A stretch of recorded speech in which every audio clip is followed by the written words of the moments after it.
তুমি দোজখে যাও, কে আল্লাহ তো দোজখে যাবো, তো আলেম হলাম কেন? আলেম হইছো কি জন্য?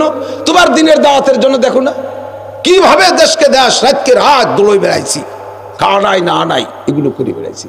কি জন্য?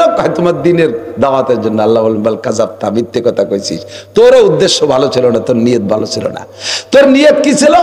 যে আমি যদি ভালো বক্তা হতে পারি তাহলে এইভাবে হেলিকপ্টারে আসতে পারবো, আমার যদি 200-300 পুলিশে প্রোটোকল দেবে, নেতারা এরকম ফুলের মালা নিয়ে বসে থাকবে, আমি যখন হেলিকপ্টার থেকে স্টেজ পর্যন্ত যাব মানুষে এরকম ফুল ছিটাবে, আমাকে বিশাল বড় চেয়ারে অভ্যর্থনা জানাবে, আমাকে এভাবে লাস্টে আমাকে আবার হেলিকপ্টারে পাঠিয়ে দেবে, 2-2.5 লক্ষ টাকা দেবে, সারা দেশ জুড়ে আমার সুনাম হবে। তুমি এজন্য আলেম হয়েছিলে আর এজন্য ওয়াজ করছিলে।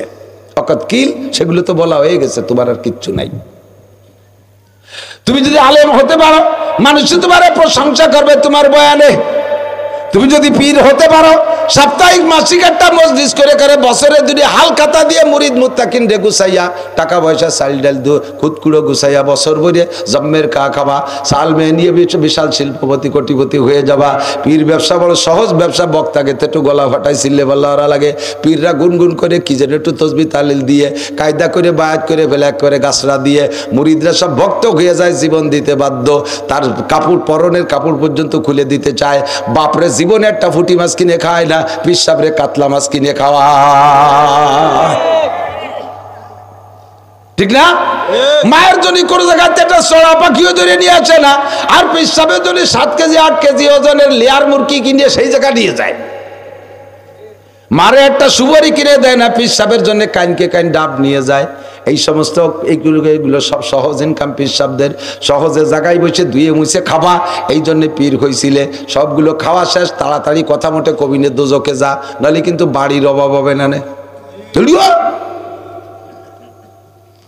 আমার মতো মৌলবীকে আমার মতো পীর রে ভাবে দেবে। আবার আমরাই বয়ান করি আন্নাসু কুল্লুহুম হালকা, আন্নাসু কুল্লুহুম হালকা, সব মানুষ ক্ষতির ভিতরে, ইল্লাল আলিমুন, শুধু আলেমরা ভালো। এক বুজুর্গ বলতেছেন আন্নাসু কুল্লুহুম হালকা, ঘুরে দেখলাম মানুষ মুনিশি না, সব মানুষ একেবারে শেষ। শুধু মৌলবী কয়জন ভালো আছে, এরপরে কয়জন মৌলবীরে নিয়ে কয়জন ঘুরে দূরে কি আলিমুনা কুল্লুহুম, এই মৌলবীরা তো সব হালকা হয়ে গেছে। হালকা মানে ক্ষতিগ্রস্ত, সব মৌলবীরা হালাক। ইল্লাল আমিলুন, মৌলবীদের ভিতরে আলেমদের মধ্যে যে কয়জন আমল করে ওই কয়টা ভালো আছে। পরে আমল করা কয়জন রে নিয়ে কতদিন ঘুরে গেড়ে কয় ওয়ালা আমিলুনা কুল্লুহুম হালকা, এই আমল যারা করে তারাও ক্ষতির মধ্যে। কি সাতার আমল করে ইয়ে কি, শুধু এর মধ্যে 2-1 আছে ইখলাসের সাথে আমল করে, তাই কল মুখলি ইল্লাল মুখলিসুন, শুধু আমল করাদের ভিতরে কর্নেওয়ালাদের মধ্যে মুখলেস যারা, ইখলাসের সাথে যারা আমল করে ওই কয়জন ভালো আছে। শেষে নিয়েছে কয়দিন এই মুখলেসদেরকে নিয়ে ঘুরিয়ে গেড়ি হল মুখলিসুন আল্লাহ কথার ইংরাজি, এই কয়টা দিয়ে মহাবিপদে। লাস্টে কয় মুখলেস কয়টা, নাম মুখলেস, কাজে ইখলাসের কিচ্ছু নাই, নাম আতর আলী। নাম কি শুনে ঠায় জন্য সব জায়গায় আতরের মতো গিরান, অথচ তার গায়ে চুষো মরা গন্ধ। আতর আলীর বগলে গন্ধ, গালে গন্ধ, কান পচা। আতর আলী আগে শোষে না মুইতে পারি না, নাম আতর আলী কলাইছে। নাম রাখছে সুন্নাত। সাতক্ষীরে গেছি ওয়াজে, শ্যামনগর বংশীপুর শাহী মসজিদ মাদ্রাসায়, বড় উঁচু স্টেজ, 1000 মানুষ। আমি এই সিঁড়িতে উঠতেছি, এর মধ্যে একজনে ডাক সুন্নাত। সুন্নত কিরম যে ডাক দিলি, দেখছে সুন্নত ডাকো শুনলো, তাহলে সুন্নতরে দেখতে দেখি যে সুন্নতের মাথায় বান্দরে চুল, সুন্নতের দাড়ি নাই, সুন্নতের যে প্যান্ট ফাঁসাদার দিয়ে বিগেত খানি খুলে রয়েছে, এলে সুন্নত। ওয়াল মুখলিসুনা আলা খাতারিন আযীম, যে কটারে ভাবছিলাম মুখলেস ওই কটাই বড় বিপদে। এ বয়ান আমি করি, আমার ইখলাস নাই, আমার ইখলাস নাই।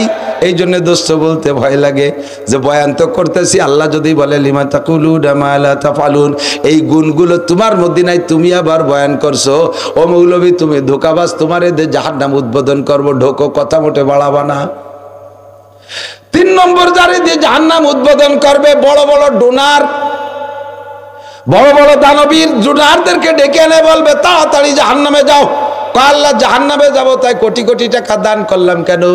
কয় দান করছো কি জন্য? কয় তোমার গরিব মিসকিন এতিম অসহায় কাঙ্গাল দুঃখিনী বিধবা এতিমখানা লিল্লাহ বোর্ডিং মাদ্রাসা দান করছি তোমার দিনের খেদমতে, মানব জাতির সেবায় খেদমতে করেছি। আল্লাহ পাক বলবেন বাল কাযাবতা, মিথ্যে কথা বলেছো, এগুলো তাদের খেদমতের জন্য করো নাই। যদি খেদমতের জন্য করবা তাহলে আবার ক্যামেরায় দিয়ে ছবি করে ছাড়ো কে? কয়টা জাকাত দিত? ওরে লুঙ্গি, জাকাতের যে লুঙ্গি তা তো মাঝে মাঝে কই এক্সের লুঙ্গি, জাকাতের লুঙ্গি 2-3 বার দোয়ার পরের মার কাটে গেলেও সুতো ছায় না। বইরিয়ে মসজিদে ঢোয়ার সময় দরজায় যদি একটু পাও ফাঁক হয়, ভিতরে তাকাইলে এ পাশে টিবল পর্যন্ত দেখা যায়, ঠিক না? সব জায়গার টিবল দেখা যায়। এই হলো জাকাতের লুঙ্গি। এই দিতে যাবার ক্যামেরা করে, করছে না? করে করে কয়টা কম্বল, কম্বলের কোয়ালিটি তো কই, কি কম্বল? আল্লাহু আকবার। যারে কম্বল দিয়েছে সে নিয়ে গায়ে দেয় না, বাস দিয়ে দরজার সামনে পাপোশ বানাইছে। কয়েকদিন বাড়ানোর পরে ছাগলে ব্যবহারে ডাকতেছে, কাকি ওভাবে অনাকাশন না হয়ে আমার গায়ে দিয়ে দেন। ছাগলটা গলার মধ্যে দিয়ে নিচে গিরিয়ে দিয়ে ছাগলটা জ্যাকেট বানাই দেয়। ছাগল তো ওরা যত্ন করে গায়ে দেয় না, ও গায়ে দিয়ে যেখানে পেশাব করছিল শুয়ে পড়ছে, ভিজে গেছে, থরথরে কাঁপতে, তাড়াতাড়ি খুলে নেন না নিউমোনিয়া হবে না। এবার ছাগলের গাড়িতে খুলে নিয়ে ধুইয়ে তাই দিয়ে মুড়ি বাজা বালিয়েন কয় না, তাই ধরা পাইটুও বানাইছে। তুমি এই পাইটুও দিয়ে আবার ক্যামেরা মারাও, মসজিদ বানাই দিয়ে সাইনবোর্ড লাগাও, মাদ্রাসায় ঘর একের করে দিয়ে সাইনবোর্ড লাগাও, ওয়াজের ভিতরে কালেকশন হলে মারহাবা কামনা করো। আমি 10,000 টাকা দিলাম, আমার নাম মারহাবা করো না, আমার নামটা করো না। তোমার নাম নামের জন্যই দেছো? আচ্ছা ঠিক আছে, ওগুলো বলা হয়ে গেছে, এখন টাকা পয়সা থাক, তুমি দোজকে যাও আগে, তোর এতে দোজক উদ্বোধন করা হবে। ইখলাস যে কার আছে আল্লাহই ভালো জানে। ইখলাস কাকে বলে একটু বলে যাই। ইখলাস বলা হয় উবুদুল্লাহ কান্নাকা তারাহু, একেবারে প্রত্যেকটা কাজ যেই কাজটা ইবাদত, প্রত্যেকটা ইবাদত এমন সংকল্পে করবেন কেমন যেন আপনি আল্লাহর সামনে দাঁড়িয়ে আপনি আল্লাহকে দেখতেছেন, আল্লাহ আপনাকে দেখতেছে। কাজটা নিছক একান্ত আল্লাহরই জন্য করবেন। জগতের কে দেখলো আর না দেখলো, কে ভালো বললো মন্দ বললো, তাতে আমার কিছু আসে যায় না। সারে দুনিয়া হো মুখালেফ ফির না কোই নুকসান হ্যায়, সারে দুনিয়া হো মুখালেফ ফির না কোই নুকসান হ্যায়, খৌফ নেহি কুছ গম নেহি জব রহমতে রহমান হয়। দুনিয়ার সব আমার বিপক্ষে চলে গেলে কিছু আসে যায় না। যুবক আমার দিক তাকায়, এ যুবক আগামীকাল ডাক আসবে, ফিলিস্তিন যাইতে হবে, রেডি? ভিতরে মাঝে মাঝে উগ্রাই আসতেছে ফিলিস্তিনের কথা, একটার মধ্যে আর একটা চলে আসে। যুবক রেডি থাকো, কালকে যদি ডাক আসে যাইতে রেডি। ইদানিং ফেসবুকে দেশে কয় যদি বাংলাদেশ থেকে একটা ফ্লাইট যায় যাতে ফ্রি ফিলিস্তিন নেওয়া হবে, কে কে রাজি আছেন যাইতে? আল্লাহু আকবার। যাইতে রাজি আছেন? মাশাআল্লাহ, এবার ফ্রি নিবে, তাই না? ঠিক আছে না? এবার যদি টাকা দিয়ে যাতে হয় তাহলে কেডা কেডা যাবেন? এবার হাত অর্ধেক কমিয়ে গেছে। নারায়ে তাকবীর, আল্লাহু আকবার, নারায়ে তাকবীর, আল্লাহু আকবার। আল্লাহ, আমি ওই জায়গায় কমেন্ট লিখছি, আমার পাসপোর্ট রেডি, 5 লক্ষ টাকা লাগলে আমি দিয়ে যাইতে রাজি, রেডি করো, যাওয়ার ব্যবস্থা করো। আমার 4টে ছেলে আছে, ছেলেটাই বড় হয়ে গেছে, 4টা ছেলে সাবালে গিয়ে গেছে, 5টা ছেলে, বড় ছেলেটা অসুস্থ, 4টে সবাল সুস্থ ছেলে আছে, তাদেরকে ওসিয়াত করছি যে কোনো সময় যদি যাওয়ার সুযোগ পায় ফিলিস্তিন, শুধু ফিলিস্তিন না বিশ্বের যে কোনো প্রান্তে যদি ইসলামী জিহাদ কাফেরের মোকাবেলায় আসে, বাবা অনুমতি অ্যাডভান্স দেওয়া থাকলো, আর বলতে জন্য বাড়ি আসিস না, ওখান থেকে চলে যাস, ওসিয়াত করে দিয়ে দিছি, একবারে অ্যাডভান্স ইজাজত দিয়ে দিছি। দুনিয়া থেকে আরাম করব। রমজানে কত ইফতার খাইলেন, তারা তো খালো না কিছু। ঈদে কত কাপড় কিনলেন, তারা তো একটা বাচ্চারা জাঙ্গিও কিনে দিতে পারলো না। সিমাই খাইলেন, বিরিয়ানি খালেন, পোলাও খালেন, কি খালেন কি আমি কি খালাম? আমি ঈদের দিন কিচ্ছু খাইনি, ভালোই লাগে নাই, বাচ্চা কাচ্চার জন্য কিনে দিছি, খাবার নিয়ে বসে, আমার ভিতরে রুচি আসে নাই, আমার চোখের সামনে ভাসতেছে, এই কাঁদতেছে। ওই সেই মহিলা, গর্ভবতী মহিলা, তার বাচ্চাটা ডেলিভারি করবে কে? দাত্রীকে কেউ নাই। আর এ জায়গা মা বোনরা তোমরা আরাম করবা, বিরিয়ানি খাবা, প্রসাদরি কিনবা, রং বেরঙের কাপড় কিনতে ফরিদপুর শহরে যাবা, সালতা সদর বাজারে যাইয়া সেখান থেকে ওপেন ফিল্ডে বাজারঘাট করবা, আনন্দ করবা। তোমার মতো আর একটা মা সেখানে দেখো ডেলিভারি যন্ত্রণায় ভুগতেছে, তার পাশে দাঁড়ানোর কেউ নাই। ইখলাস হবে, আল মুখলিসুনা আলা খতারিন আযীম। ইখলাস কাকে বলে? আনতা বুদাল্লাহ কান্নাকা তারাহু। প্রত্যেকটা কাজ, নেকের কাজ করার সময় আল্লাহকে দেখি, গুনাহ করার সময় আল্লাহকে দেখি। কতক্ষণ? ঠিক। নেকি করার সময় আল্লাহকে দেখবেন, তার মানে নামাজে দাঁড়াবেন এমন ভাবে আপনারে বোমা মারলেও যেন আপনার সেই বোমার দিকে খেয়াল না যায়, এরকম হবে। হযরত আলী রাদিয়াল্লাহু তাআলা পায়ে তীর হিংসে তা তো শুনছেন, যুদ্ধে যে পায়ের ভিতরে তীর ঢুকছে, এমন ভাবে আটকে গেছে তীর, এখন টানলে উনি চিৎকার মারি বেহুশ হয়ে যাওয়ার মতো হয়ে যাচ্ছে। উনি বলে, এই রাখো রাখো রাখো, ওভাবে হবে না, এভাবে তীর টেনে বেরোনো যাবে না, আমার অজুর পানি দাও। অজুর পানি দিয়েছে, অজু বানায় বলছে, আমি যখন নামাজে দাঁড়াবো ওই সময় টেনে বের করবা। হযরত আলী যখন নামাজে দাঁড়াইছে, এরপরে কয়জন পাউ বাঁধাইয়া আর কয়জন জোর করে টাইনিয়ে তীর বের করছে, আলী টেরই পাই নেই। সালাম ফিরানোর পরে বলছে, আলী রাদিয়াল্লাহু তাআলা বলছেন, কি তীরটা কি তোমরা বের করার ব্যবস্থা করছো? দেখেন আছে নাকি, দেখে যে পায়ে তীর নেই। কখন বের করলে? যখন আপনি নামাজে দাঁড়াই গেছেন। আল্লাহর প্রেমে যখন গল্প শুরু করে দিয়েছে নামাজের ভিতরে, সেই সময় তীর টেনে বের করছে, টের পাই নাই। আর আমার কানের দাঁত দিয়ে একটা মশা উড়িয়ে গেলি মনে হয় যে হেলিকপ্টার গেছে, কান জড়ায় তাপ্পড় মেরে দিই। আমার নামাজটা কি সুন্দর নামাজ, চিনতে পারেন? কি আইসা নামাজের নামাজ। তারা নামাজের মধ্যে আল্লাহরে দেখে, আর আমি নামাজের মধ্যে প্রেমিকারে দেখি। আমি নামাজের ভিতরে সিনেমার নায়িকাদেরকে দেখি। আমি নামাজের ভিতরে ল্যাংটা ছবি চোখের সামনে ভাসে। আমার নামাজ আর সেই নামাজ। শাইতানির রাজিম। বিসমিল্লাহির রহমানির রহিম। ইয়া আইয়ুহাল্লাযীনা আমানু لا تتخذوا عدوي وعدوكم أولياء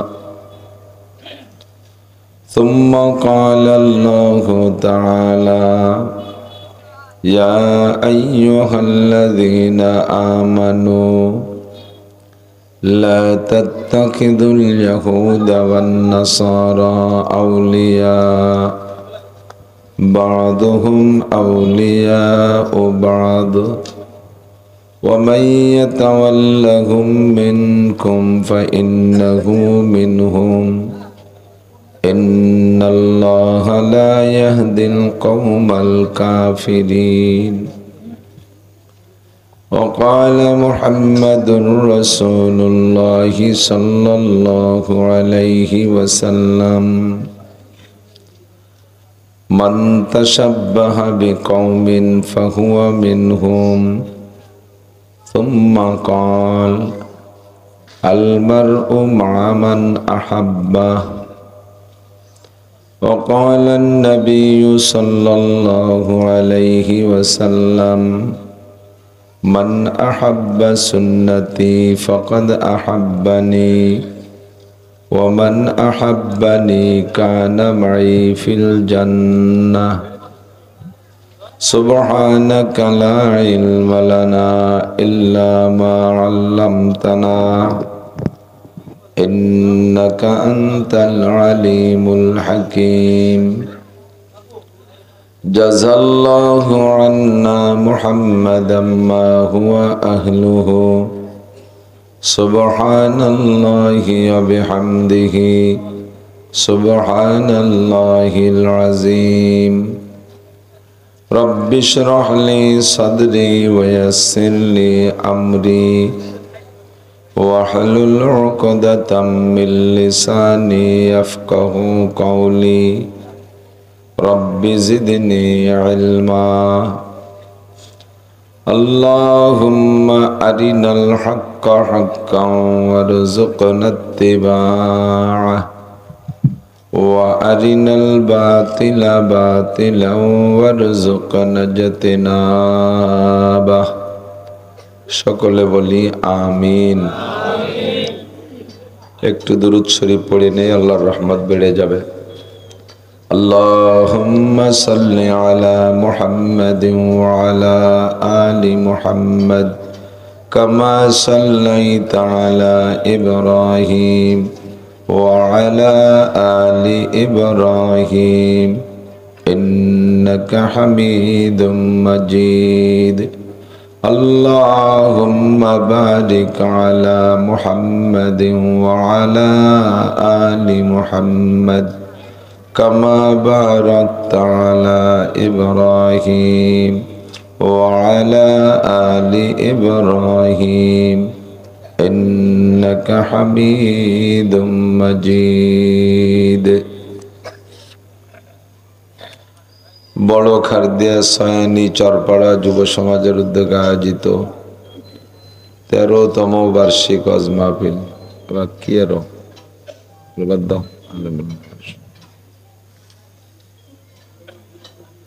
মাহফিলের সম্মানিত সভাপতি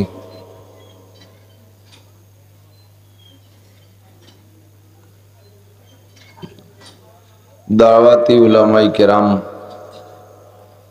মসজিদের ইমাম সাহেব, খতিব সাহেব, এই অঞ্চলের অন্যান্য উলামায়ে কেরাম, আইম্মায়ে মাসাজিদ, প্রাণপ্রিয় দেশবাসী,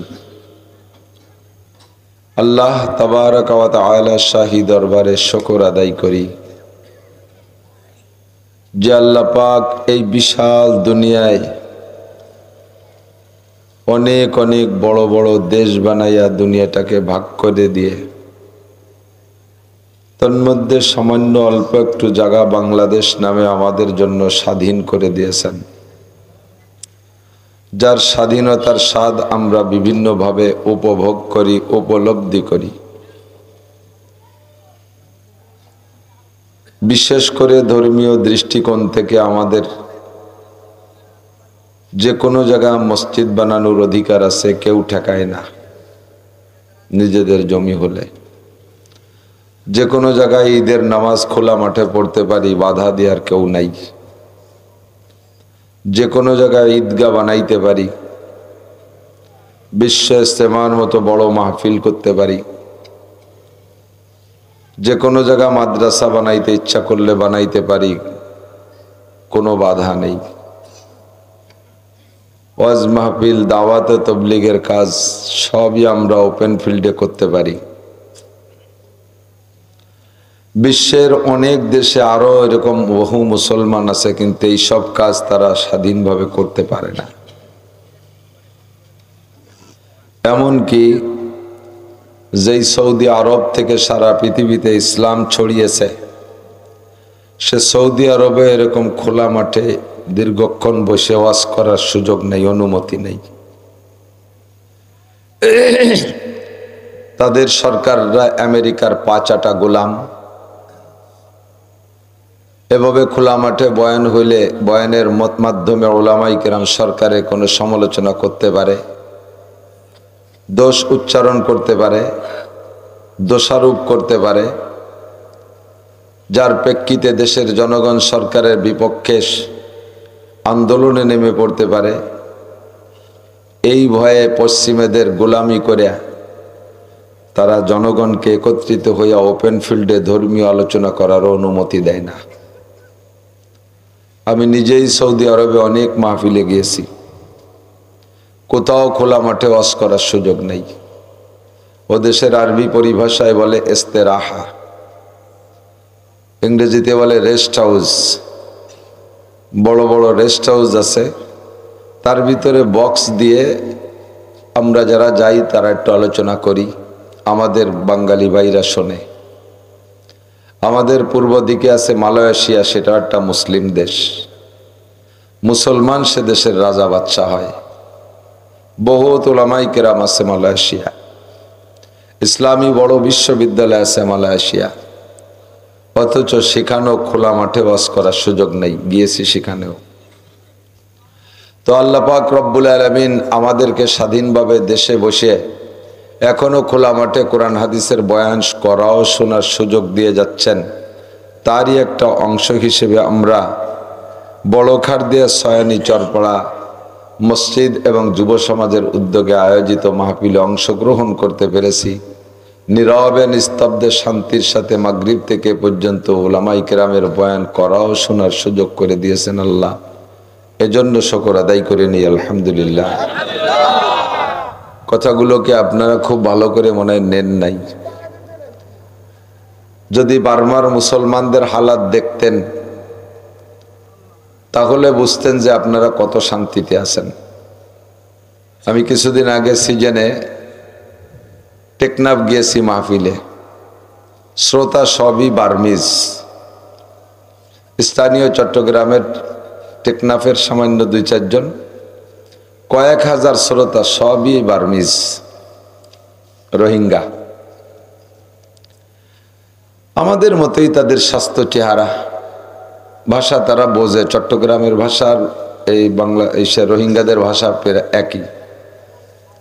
তো আমরা শুদ্ধ বাংলা বললে তারা বোঝে, সম্পূর্ণ বলতে না পারলেও বয়ান শুনে। মুরব্বীরা যে কিভাবে কাঁদে এসে গলা জড়ায় ধরে যে হুজুর মাতৃভূমি ছেড়ে চলে আসছি, বাংলাদেশ সরকার যত্ন করতেছে, খাইতে দিচ্ছে, জাগা দিচ্ছে, এতে তো মজা পাই না। গরুরে যদি খাটে সুতি দেয়, গরু আপনার বাড়ির আড়িয়েটা খুব লালিয়ে ফেলিয়ে 16-18 লাখ টাকা দামের আড়িয়ে, এরে যদি কন যে আমিও খাটে চাই, তুই একখান খাটের পর উঠে শো, গরু কি খাটে শান্তি পায়? ও গুয়ালি মজা পায়, ঠিক না? কুল্লু শাইইন ইয়ারজু ইলা আসলিহি, প্রত্যেকটা ব্যক্তি বা বস্তু তার আসলের দিকে আকর্ষণ থাকে, প্রত্যাবর্তিত হয়। আসলের টান আলাদা টান। আপনার নিজের বাড়ি ছোট্ট কুড়ে ঘর, সোনের ঘর, খড়ের ঘর বানাইছেন, খেজুরির পাটি বিছে, এই শোন, খাট পালং নাই। আপনাকে যদি ওই প্রেসিডেন্টের বাড়ি বা শেখ হাসিনা খালেদা জিয়ার বাড়িও সতী দেয়, বেশির বেশি 1 রাত 2 দিন পরে তে মন টানবে, বাড়ি যাবো কন্যা, ইত্যে বাইরতি দেয় না কে, ঠিক না? প্রত্যেকের নিজ মাতৃভূমির টানই আলাদা। বিশ্বনবী মুহাম্মদ রাসূলুল্লাহ সাল্লাল্লাহু আলাইহি ওয়াসাল্লাম আল্লাহর হুকুমেই মক্কা ছেড়ে মদিনার দিকে হিজরত করলেন। মক্কিরা হাজারো নির্যাতন করেছে, আর মাদানীরা হুজুরকে অফার দিচ্ছেন, আহ্বান করতেছেন, যত্ন করার জন্য বিভিন্ন প্রকারে প্রলোভন দিচ্ছেন। মদিনার নারী আর পুরুষ রাস্তায় চলে আসছে হুজুরকে ইস্তেকবাল, অভ্যর্থনা জানানোর জন্য। এ খবর হুজুর পেয়েছেন। কয়েকদিন পর্যন্ত তারা বারবার মদিনা থেকে কুবা পর্যন্ত আসা যাওয়া করে। কুবা আলারা একটু পথে আগায় যায় যে কোন পথে নবী আসবে, কোন পথে নবী আসবে। নবীকে আল্লাহ হুকুম করলেন, বেরোয় গেলেন। ফিরে মক্কা থেকে যাওয়ার সময় বারবার খালি মক্কার দিকে ফিরে তাকায়।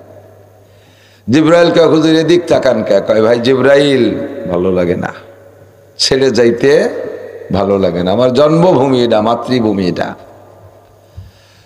তো পরাধীন বার্মিজ বুদ্ধ সরকারের অধীনে থেকে তারা ধর্মীয় কাজগুলো ঠিকমতো করতে পারে নাই। বার্মায় বহুত বড় বড় মাদ্রাসা আছে এবং অনেক হাজার হাজার উলামায়ে কেরাম, বহুত উলামায়ে কেরামের সাথে টেকনাফ কক্সবাজার গেলে দেখা হয়, কি যে কান্নাকাটি করে। বড় বড় মাদ্রাসা ফেলায় রেখে চলে আসছে। স্বাধীনতা নেই। যারা স্বাধীনভাবে আছেন এখন, আমরা যতদিন এই স্বাধীনতা আছে অতদিন পর্যন্ত স্বাধীনতার স্বাদ নিজেরা উপলব্ধি করতেছি না। উপভোগ করে যাচ্ছি কিন্তু উপলব্ধি করতে পারতেছি না। কদরে নেয়ামত বাদে জাওয়াল, ফার্সিতে বলে নেয়ামতের মর্যাদা বুঝে আসে চলে যাওয়ার পরে, নিয়ামত হাতে থাকতে বুঝে আসে না। কতক্ষণ আব্বা মা সামনে আছে, বড় নিয়ামত সামনে আছে, তাদের কদর কি করতে হবে এটা বুঝে আসে না। বরঞ্চ টাকা চাইলে জাড়ি মারি, ওষুধ কিনে দিতে কইলে কয় খালি কি ছেলে আমি একা নাকি, আর কোনোটা নাই? এরম কনেওয়ালা ছেলে আছে না নাই? এরম আব্বা বিপদে পড়া আব্বা আছেন না নাই? আছেন না? এই বাপ বাইচে থাকতে কোনো যত্ন নাই, কদর নাই, মা বাইচে থাকতে কোনো যত্ন কদর নাই। মরে যাওয়ার পরে কবরে ছটা ধরে গেল, আল্লাহ তুমি আমার আব্বার আর একবার পটাই তো 2টো বল মাছ কিনে খাওয়াবানি। এ দাতালরে লাইথনুর দরকার না? হ্যাঁ, থাকতে বোঝো নাই, মরার পরে বল মাছ খাচ্ছ। কদরে নেয়ামত বাদে জাওয়াল বোঝে তখন নিজে। যতদিন ছেলে ছিল উপরে আব্বা ছিল অতদিন বোঝে নাই আব্বার কদর। আব্বা চলে যাওয়ার পর যখন নিজে আব্বা হয়েছে, এবার ওনার কথা ছেলেরে শোনে না, সেই সময় বোঝে যে আব্বা থাকতে কি কায়দা ছিল, ঠিক না? স্বাধীনতা আছে বিদায় টের পাচ্ছে না। একটু যান ফিলিস্তিন গাজার মুসলমানদের কাছে, একটু খবর নেন। সবাই উদাস। বেকাসে সুদ্দিনে আহমদ হিচে জুরায়ার নিস, বেকাসে সুদ্দিনে আহমদ হিচে জুরায়ার নিস, हर कसे बा कारे खुद शुद्ध बदीन अहमद कारे नी। চেহারা দেখে বুঝতেছি বাবা প্রত্যেকটা মানুষ যার যার পেঁয়াজ রসুন নিয়ে ব্যস্ত, চাকরিওয়ালা চাকরি নিয়ে ব্যস্ত, যুবক তার মোবাইল আর ফেসবুক নিয়ে ব্যস্ত, কৃষক তার ক্ষেত খামার নিয়ে ব্যস্ত, ব্যবসায়ী তার বাণিজ্য ব্যবসা নিয়ে ব্যস্ত। কতক্ষণ? আল্লাহর দিন আল্লাহর নবীর দিন নিয়ে কেউ কোনো ব্যস্ততা নাই। हर का सहबा कारे खुद शुद्ध बदीन अहमद कारे निज प्रत्येकेर निजेर आलादा काज आछे मुहम्मदुर रसूलुल्लाहर धर्म काहारो कोनो काज ना। सुयोग पाइले नामाज पढ़ी, सुयोग पाइले आवाज शुनी, सुयोग पाइले 10 टाका देওয়ার সুযোগ থাকলে তাই দেই। কিন্তু আসলে আল্লাহর নবীর দিনকে বাঁচানোর জন্য যা করা দরকার কয়জনের ভিতরে সেই দরদ আছে? 3টের সময় 4টের সময় দাঁড়ায় রইছে, একটু মেসির ফুটবলের লাথিটা দেখবে। মেসির ফুটবলের একটা লাথি দেখলে কমপক্ষে 100 শহীদের সওয়াব। কথা কয় না? যে কয়টা লাথি দেখছে ওই কয়টা লাথি কপালে জুটবে। লাথি খাইও শাস্তি পারবে না, এত লাথি লাথবে ফেরেশতারা। ঘন্টা ঘন্টা টেলিভিশনের সামনে দাঁড়ায় থাকতে পারো, দুনিয়ার প্রত্যেকটা কাজ নিয়ে যার যার জীবন বাজি রেখে লড়তে পারো, কিন্তু আল্লাহর ধর্ম নিয়ে কের কোনো চিন্তা নাই। যে দেখে নামাজ পড়তে পারছে। আজকে একটা পিকচার দেখলাম, একটা গর্ভবতী মহিলা, মরুভূমির ভিতরে পাহাড়, ছোট্ট টিলা পাহাড়ের গায়ে শুধু পাথর আর পাথর। এর আগের বাচ্চাটা কেবলমাত্র হাঁটতে শিখেছে। ওই দেশের মানুষ সন্তান নেয় খুব বেশি, কারণ তাদের সন্তান জন্ম দেওয়ার উদ্দেশ্যের মধ্যে নেকি আছে। আমার যত সন্তান হবে এই সন্তানগুলো ইসরায়েলি কাফের শয়তানের মোকাবেলায় মুজাহিদ হবে, এই উদ্দেশ্য করে সন্তান গ্রহণ করে বেশি। 42 কিলোমিটার লম্বা, 12 কিলোমিটার চওড়া। আমাদের ছোট্ট একটা জেলা না, ছোট্ট একটা থানা সম পরিমাণ জায়গা গাজা। এতটুক জায়গার ভিতরে 23 লক্ষ মানুষের বসবাস। তার ভিতরে আবার কিছু ক্ষেত খামার আছে, তাদের চাষবাসও আছে, কিছু ফল ফ্রুটের বাগান আছে, স্কুল আছে, কলেজ আছে, বিশ্ববিদ্যালয় আছে, মসজিদ আছে, মাদ্রাসা আছে, পর্যাপ্ত মসজিদ। এতটুক জায়গার ভিতরে এত মানুষ, তারা সন্তান জন্ম দেয় মুজাহিদ বানানোর জন্য। আমার পেটে যদি 10টা সন্তান হয়, 10টা কাফেরের মোকাবেলায় 10টা মুজাহিদ হবে। মহিলার আগের বাচ্চাটা হাঁটতে পারে, পেটে আর একটা বাচ্চা নিয়া এই বাচ্চাটা ডেলিভারি দেবে কোন জায়গায় সেই জায়গাটুকি খুঁজে পাচ্ছে না। নিজের ঘর বাড়ি দালান কোঠা ছিল সব বোমা মেরে উড়াই দিয়েছে। একটু তাবুর মধ্যে মাথা গুজেছিল, তাবুটাও বোমা মেরে পোড়ায় ছাই করে দিয়েছে। স্বামীটা বাচ্চা পেটে রেখে কোন জায়গাতে কোন মাঠে শহীদ হয়ে গেছে খবর নেই। আব্বা মা মায়ের মহিলারা গর্ভধারণ করলে তাব্বা স্বামীর কাছে আর মায়ের কাছে থাকতে তৃপ্তি বোধ করে। মাও কোথায় শহীদ হয়ে গেছে, স্বামীটা কোথায় চলে গেছে খবর নাই। ছোট একটা বাচ্চা কোলে করে নিয়ে মরুভূমির ভিতরে পাহাড়ের উপরে গড়াগড়ি খাচ্ছে। বাচ্চা ডেলিভারি দেওয়ার যন্ত্রণায় ভুগছে। এই বাচ্চাটা ডেলিভারি হবে যার বাচ্চা সে তো ধরতে পারে না। একটা ধাত্রী লাগে, কাছে একটা ধাত্রীও নাই। এ বাঙালি মা বোনরা, পর্দার আড়ালে বসে কাল লাগাও। কিছুই করতে পারবা না, কিছু করতে পারবা না, তবে দোয়া মোনাজাত তো করা যেতে পারে। ভিতরে একটু ব্যথা আর একটু জ্বালা ভিতরে তৈরি করতে পারে। कल्ब में सोज नहीं, रूह में एहसास नहीं, कुछ भी पैगाम मोहम्मद का तुझे पास नहीं, कुछ भी पैगाम मोहम्मद का तुझे पास नहीं। ভিতরে জ্বালা নাই, অন্তরে ব্যথা নাই, আগাগোড়ায় সুন্নত নাই, শরীয়তের কোনো কিছু আমার তোমার মধ্যে নাই। আবার তুমি উম্মতে মুহাম্মাদি দাবি করে বসে থাকো, কিয়ামতের ময়দানে জবাব দেয়া লাগবে বিশ্ব নবীর কাছে। কমপক্ষে যদি অন্তরে একটু জ্বালাও তৈরি করতে না পারি, হাতে পারি না, মুখে পারি না, কমপক্ষে একটু জ্বালা তো তৈরি করতে পারি কি পারি না? আমার পিয়াজ থাক, রসুন থাক, পাট থাক, চাষবাস সব থাক, সব লাথি মারতে বাধ্য।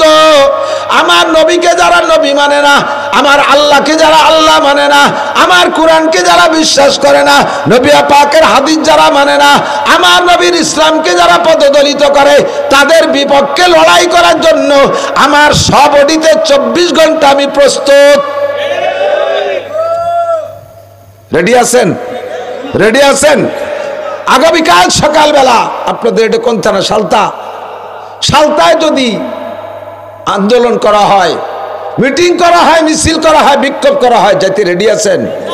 কারা কারা? মিথ্যে কথা হাত উঠবেন না, মুনাফেকি আর দেখতে চাই না। বহুত মুনাফেকের দেশটা ভরে গেছে। সবচেয়ে বড় বিশ্ব গাদ্দার, মাশাআল্লাহ হাত নামান, বিশ্ব গাদ্দার তুরস্কের প্রেসিডেন্ট এরদোগান। মুনাফেক সারা বিশ্বের ভিতরে সবচাইতে বড় সমাবেশ করেছে ইসরায়েলের বিপক্ষে এই মুনাফেক। মুনাফেক বিশ্বের সবচাইতে প্রথম ইসরায়েলি পণ্য বর্জন করার জন্য ঘোষণা দিয়েছে। ইসরায়েলের থেকে কূটনীতি সম্পর্ক ছিন্ন করার জন্য সেখান থেকে তাদের দূতকে উঠাই নিয়ে আসছে, রাষ্ট্রদূতকে উঠাই নিয়ে আসছে। বাহ্যিকভাবে সবগুলো দেখাইছে, অথচ তলে তলে ইসরায়েলকে হাজার হাজার লক্ষ লক্ষ অস্ত্র দিয়েছে। এই মুনাফেকটা ধরা পড়ে গেছে। আগে দেখতেন মুনাফেকের অনেক বক্তব্য, ইদানিং দেখবেন যে মুনাফেকের কোনো বক্তব্য নাই, ফেসবুকে ইউটিউবে আসে না। ইন্নাল মুনাফিকিনা ফিদ দারকিল আসফালি মিনান নার। হে আমার প্রাণ প্রিয় বন্ধু যুবকরা, এই ময়দানে কাজ করবে কি শুধু হুজুররা না, আমরা সবাই। মুসলমান নাম যার আছে সেই হবে মর্দে মুজাহিদ। ভারতের ভিতরে এক সাধু, এক বড় হিন্দু পণ্ডিত আল্লাহ নবীর বিপক্ষে নবী পাকের চরিত্রের সমালোচনা করিয়া বই একটা লেখছে, রঙ্গিলায় রসুল। রঙ্গিলায় রসুল বইয়ের ভিতরে আমার নবীর চরিত্র নিয়ে পর্যাপ্ত সমালোচনা করছে। উলামায়ে কেরাম দুঃখিত, মুসলমানরা দুঃখিত, সব যার যার জায়গায় দুঃখিত, কিন্তু অ্যাকশনে কে যাবে? কলেজে পড়ুয়া এক যুবক, দাড়িও নাই তার মুখে, গায়ে তার জুব্বাও নাই, মাথায় টুপিও নাই, পাগড়িও নাই। যুবক কায়দা কইরা একটা ছোট্ট তরবারি তার যে কোনো ভাবে লুকাই নিয়া এই রঙ্গিলায় রসুলের সেই লেখকের বাসার কাছে যাইয়া খুঁজতে খুঁজতে তার বাসার কাছে যে জিজ্ঞেস করছে, এইটা কি অমুকের বাসা? বলে জি। ঢোকার পথ কি? কই তো গেট। ভিতরে ঢুকে যেয়ে দেখে সাধু বসা, এত বড় ভুড়ি। এ তোমার নাম কি? এই। বলে জি আমার নাম এই। তুমি কি রঙ্গিলায় রসুলের লেখক? শিওর হয়ে নিচ্ছে, একজনে মারতে পারে একজনের না মারে। তুমি কি রঙ্গিলায় রসুলের লেখক? বলে জি। তাহলে তুমি আমার নবীর শানে এত বড় গুস্তাখ ভাষা কেন লিখেছ? সাধু তো একটু ভয় পেয়ে কথা বলে না। তার ভারতবর্ষ, তার হিন্দুস্তান, হিন্দুদের প্রাধান্য, হিন্দু ক্ষমতায়, একটা মুসলমানের সামনে কি বলবে তার ভয়ের কিছুই না। বুক টান টান করে বলতেছে, সবই আমি করেছি, আরো বহুয়া বাকি আছে তোমার নবীর চরিত্র সম্পর্কে, সামনে এডিশনে সেগুলো সংযোগ করা হবে। এবার যুবক কয়, সামনে এডিশন হবে তোর জাহান্নামে যাইয়া, সামনে এডিশন ছাপা হবে তোরে জাহান্নামে পাঠায় দেব, সেখানে লিখবি। বলেই ভুড়ির ভিতরে বসায় দিছে। বলেন আল্লাহু আকবার। হাত উঁচিয়ে বলেন আল্লাহু আকবার। এডিশন করাবি, তোর এডিশন বানাবি জাহান্নামে যাইয়া, সাড়ে শয়তান। একে কোপে বুড়ি দুই ভাগ করে নারীরা হুজুরিরা বেরোয় ফেলাইছে, জায়গায় জাহান্নামে চলে গেছে। লেপাল্লা সরগোল চতুর্দিক দিয়ে হিন্দু এসে অ্যারেস্ট করে ফেলাইছে, একেবারে ফিল্ড অ্যারেস্ট, স্পট অ্যারেস্ট, ধরিয়ে নিয়ে চলে গেছে। ট্রাইব্যুনাল কোর্ট দ্রুত গতিতে বিচার কার্যক্রম শুরু হয়ে গেছে। তারিখও নির্ধারণ হয়ে গেছে, যুবকরে ফাঁসি দিতে হবে। আল্লাহু আকবার। যদি কের নামে ফাঁসির পরোয়ানা জারি হয়ে যায়, তার কি খুশি দুঃখ লাগে না আনন্দ লাগে? সে খুশি না বেজার? বেজার না, বেজারের শেষ আছে। তারিখ পড়ে গেছে, টাইম হয়ে, এই টাইমে ফাঁসি হবে। এর আগে কি তার চেহারার ভিতরে হাসি অনুভব করা যাওয়া সম্ভব? কাঁদবে, চেহারা বিবর্ণ হয়ে যাবে। কিন্তু যুবক হাসি খুশি ভাব, হাসি খুশি ভাব, অট্ট হাসছে না, চেহারার ভিতরে একটা উজ্জ্বলতা ভাব। একজন তাকে জিজ্ঞাসা করলো, একটু পরে বা একটু আগামীকাল তোমার ফাঁসি হবে, আজকেই তোমার ফাঁসি হবে, তুমি হাসছো কেন, খুশি কেন? বেজারের কি আছে? গত রাত্রে আমি স্বপ্নে দেখি বিশ্বনবী মুহাম্মদুর রাসূলুল্লাহ সাল্লাল্লাহু আলাইহি ওয়াসাল্লাম আমার অপেক্ষায় জান্নাতের গেটে দাঁড়িয়ে আছে। আমি আজকে ফাঁসি হয়ে যাওয়ার সঙ্গে সঙ্গে আমার রূহটা আমার নবীর সাথে সাক্ষাৎ হবে। গত রাত্রে নবী আমাকে নিজেই বলেছেন আমার জন্য জান্নাতের গেটে দাঁড়িয়ে অপেক্ষা করতেছে। আরে এই ক্ষুদ্র নগণ্য দুনিয়ায় আমার বেশি দিন থাইকা কি লাভ? যত তাড়াতাড়ি আমি মরতে পারি তত তাড়াতাড়ি নবী পাকের সাথে জান্নাতে থাকবো। আমার কান্নার কি আছে, হাসি ছাড়া। কথা বলুন ঠিক কি ঠিক না? হ্যাঁ বাঙালি যুবক, দুনিয়ার জন্য বহু কিছু করেছ, এই দেশে ক্ষমতায় প্রতিষ্ঠিত হওয়ার জন্য সমন্বয় আন্দোলন করেছ, ক্ষুদ্র বাংলাদেশের জন্য আপনারা একদল, সেই সময় যারা ছিলেন আপনারা মুক্তিযুদ্ধ করেছেন। এটা মাত্র দেশীয় মুক্তিযোদ্ধা। এ মুক্তিযুদ্ধ ছিল মাত্র ভাইতে ভাইতে গ্যাঞ্জাম বাজছে, যুদ্ধ আর যুদ্ধ। ভাইতে ভাইতে এক সংসারে বাপ মরে যাওয়ার পরে সংসারিক মালামাল নিয়ে গ্যাঞ্জামলি, তারপরে ছোট ভাইরা খালি চাই যে বড় ভাইরা নির্যাতনে আর থাকবো না, যুদ্ধ হয়ে যাব। এই গ্যাঞ্জাম করে মারামারি বাড়ি বাড়ি কারি করিয়া মুরব্বীকে ডাইকে এনে, মামাকে খালুকে ডাইকে এনে যুদ্ধ হয়ে দেশে স্বাধীন হয়ে গেছে। আমাদের সেই স্বাধীনতা আলোচনা ভাই ভাই গ্যাঞ্জাম পাচ্ছে, তাই আমরা যুদ্ধ হয়েছি। আর এখন ফিলিস্তিনারা যে যুদ্ধ করতেছে, গাজায় যে যুদ্ধ করতেছে, এইটা হলো উহুদ বদর খন্দকের যুদ্ধের মতো যুদ্ধ, ঠিক কিনা? আমাদের যার যেমন তৌফিক আছে, যে যেখানে আছি সে সেখান থেকে প্রস্তুত থাকতে হবে। ডাক দিলে যে কোনো মুহূর্তে উলামায়ে কেরামি তো ডাকে নেতৃত্ব দেবে মর্মে। কাজেই আপনারা সব কামকাজ ফেলে রেখে প্রত্যেকটা ডাকে সাড়া দিতে রাজি আছেন? আল্লাহ যেন আমার বাংলার জমিনকে চিরস্বাধীন করে রাখে। একটু বলেন না আমিন।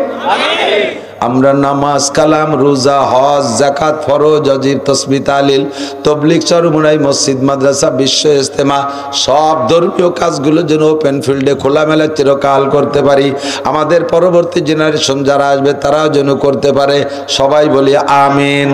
আল্লাহ তারই একটা অংশ হিসেবে আজকে এখানে বসার তৌফিক দিয়েছেন। আবারও পড়ি আলহামদুলিল্লাহ।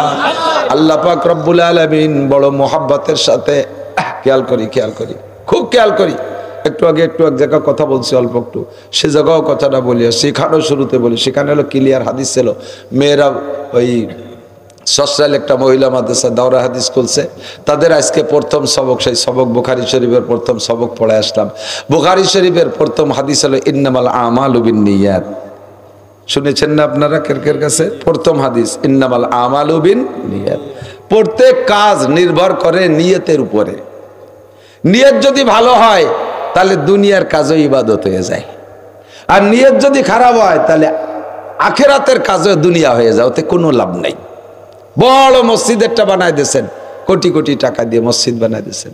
মসজিদ বানায় দেওয়ার পরে আপনি ওর গায়ে নেম প্লেট লিখে দিয়েছেন, অমকের বেটা নান্টু ইবনে মালিক ছুটা কলামার কেবল মিলিয়ে গেলে আর এক মুশকিল হয়ে যায় অনেক সময়। শিল্পপতি, কোটিপতি, ভগ্নিপতি, বড় মসজিদ একটা বানায় দিয়েছে শ্বশুর বাড়ি এলাকায়, অমকের জামাই অমক, অমকের বেটা অমক। মসজিদ বানাইলে কি জন্য? হাদিসে শুনছি, মামবানা মসজিদান লিল্লাহ বানাল্লাহু লাহু বাইতান ফিল জান্নাহ। যে ব্যক্তি আল্লাহর ঘর মসজিদ বানায় দেয়, আল্লাহ তার জন্য জান্নাতের ভিতরে একটা বালাখানা বানায় দেয়। কন্যা সুবহানাল্লাহ। তো বালাখানার লোভে মসজিদ বানাইছে, তো এই যে সাইনবোর্ডটা নাই লেখা, যুগ যুগ ধরে থাকবে মসজিদ, মানুষ দেখবে যে কে বানাই গেছে। তাহলে এটা কি তুমি আল্লাহর রাস্তায় বানাইছো না মানসি দেখবে সেই জন্য বানাইছো? মানসি দেখবে আর প্রশংসা করবে সেই লোভে অকাত কিল, তা বলা হয়ে গেছে। জাহান্নামের গেটে দাঁড়াইয়া সর্বপ্রথম প্রত্যেক কাজের একটা উদ্বোধনী আছে না? এই যে আমাকে পদ্মা সেতু উদ্বোধন হয়েছে না, একজন কোরআন শরীফ পড়েছে, সে যে কোরআন শরীফ পড়ছে ও কোরআন শরীফের ভিতরে নাই মনে হয়, আর রহমান সুরজা পড়ছে, আল্লাহ ওভাবে নাজিল করি নেই, ওকে নিজেকে কায়দা বানাইছে। এর একটা উদ্বোধনী আছে, প্রত্যেকটা কাজের এটা ভালো কাজ করলে একটা স্থাপনার উদ্বোধনী আছে। তো আল্লাহ পাক জান্নাত বানাইছে, তার উদ্বোধন করবেন বিশ্বনবী মুহাম্মদ রাসূলুল্লাহ সাল্লাল্লাহু আলাইহি ওয়াসাল্লাম এবং আশারায়ে মুবাশশারা 10 জন জান্নাতের সুসংবাদ প্রাপ্ত মানুষ দিয়ে আল্লাহ তাআলা জান্নাতকে উদ্বোধন করবেন। আর জাহান্নাম উদ্বোধন করে, জাহান্নাম একটা উদ্বোধনী পাবে না, জাহান্নাম উদ্বোধন করবে কি কাকে দিয়ে? 3 শ্রেণীর মানুষ দিয়ে। কয় শ্রেণী? একটু খেয়াল রাখেন, কয় শ্রেণী? 3 শ্রেণী। আল্লাহ যেন আমার ওই 3 শ্রেণীর মধ্যে না রাখে, বলেন আমিন। 1 শ্রেণীর মানুষ হলো সর্বপ্রথম সুহাদা, 1 নম্বরে শহীদ। যারা শহীদ বলে দাবি করছো, এই শহীদকে দিয়া জাহান্নাম উদ্বোধন করবে। শহীদদেরকে জাগ ধরে ডাকিয়ে নিয়ে, শহীদ মানে ইসলামের জন্য বা দেশের জন্য যারা মৃত্যুবরণ করছে, এই পোলাপান্ডা তোরা বুঝিস যে জায়গা কথা কওয়া যায় না, আর তোরা উঁচুই বসে মুরব্বীরা নিচে টাকা নাই মে ভাই উপরে উঠতে পারলে দাম বাড়ে নাকি যে দেখো চর্মগিরে বান্দর সব গাছের মাথায় দিয়া মানুষ সব নিচে দিয়া গাছের উপরে উঠলে দাম বাড়ে নাকি আমরা তো উপরে বসে না দেখতে পারলে দেখা যায় না সেই জন্য মুখ না দেখলে অশ্বিনী বোঝায় না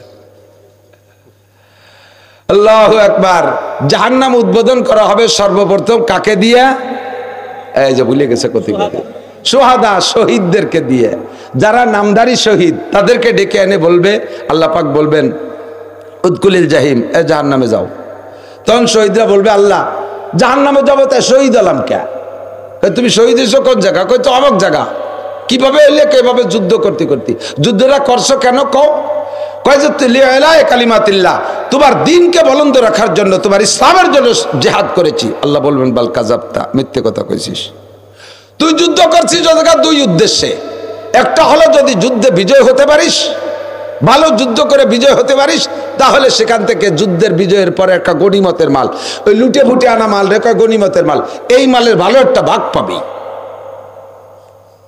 আর মানসিতরে বীর উত্তম বীর বিক্রম আর জন্য কি বীর শ্রেষ্ঠ এই সমস্ত উপাধিতে তোমাকে আহ্বান করবে এই পদ লোভের জন্য এই পদের লোভে তুমি শহীদ হয়েছে তুমি যুদ্ধ করেছো যদি তুমি বিজয় হয়ে জিতে আসতে পারো তাহলে দীর্ঘকাল পর্যন্ত ওই যুদ্ধের একটা মুক্তিযোদ্ধা বা যুদ্ধার একটা কুঠা হবে ওই কুঠা দিয়ে খাওয়া সেই জন্য তুমি যুদ্ধ করছো কুঠা দিয়ে খাওয়া এই জন্যে তুমি আবার ইসলামের জন্য যুদ্ধ করো নাই কথা মোটে কবি না নো টক বাট স্কুল কথা কলি আর কিছু শুনবো না ঘেটি ধরে জাহান্নামে ফেলাবো আর যদি মরো যুদ্ধে যে যদি মরো তাহলে তোমার লোভ ছিল যে বছরকে বছর যুগকে যুগ শতাব্দী শতাব্দী আমাকে মানুষের শহীদ হিসেবে সম্বোধন করবে শহীদ অমক শহীদ তমক যেই দুই উদ্দেশ্যে যুদ্ধ করেছে ওয়াকাদ কিল তা বলা হয়ে গেছে এখন তোমার হাতে কিচ্ছু না উদখুলিল জাহিম কথা মোটে কবি না তাড়াতাড়ি দোজখে ঢোক আল্লাহ চোখের সামনে চোখে আঙ্গুল দিয়ে ধরাই দেবে হা করার কোনো কায়দা থাকবে না ফেরেশতাদেরকে আল্লাহ বলবেন খুযুহুম ফাগুল্লুহুম সুম্মাল জাহিমা সাল্লুহুম সুম্মা ফি সিলসিলাতিন যারউহা 70 যিরাআন ফাসলুকুহুম ধর গলার উপর দিয়ে শিকল দিয়ে ঠ্যাঙের নিচে দিয়ে হাঁটুর নিচে দিয়ে শিকল ঢুকে দিয়ে টাইট করে গলারে যদি হাঁটুর দ্বারে নিয়ে গোল হয়ে বাঁধে আটাচলা কোনো নড়াচলার কোনো কায়দা আছে ফেরেশতারাই ক্রিকেটের বসিয়ে দিয়ে যে বল বেরি হয় না একেবারেতে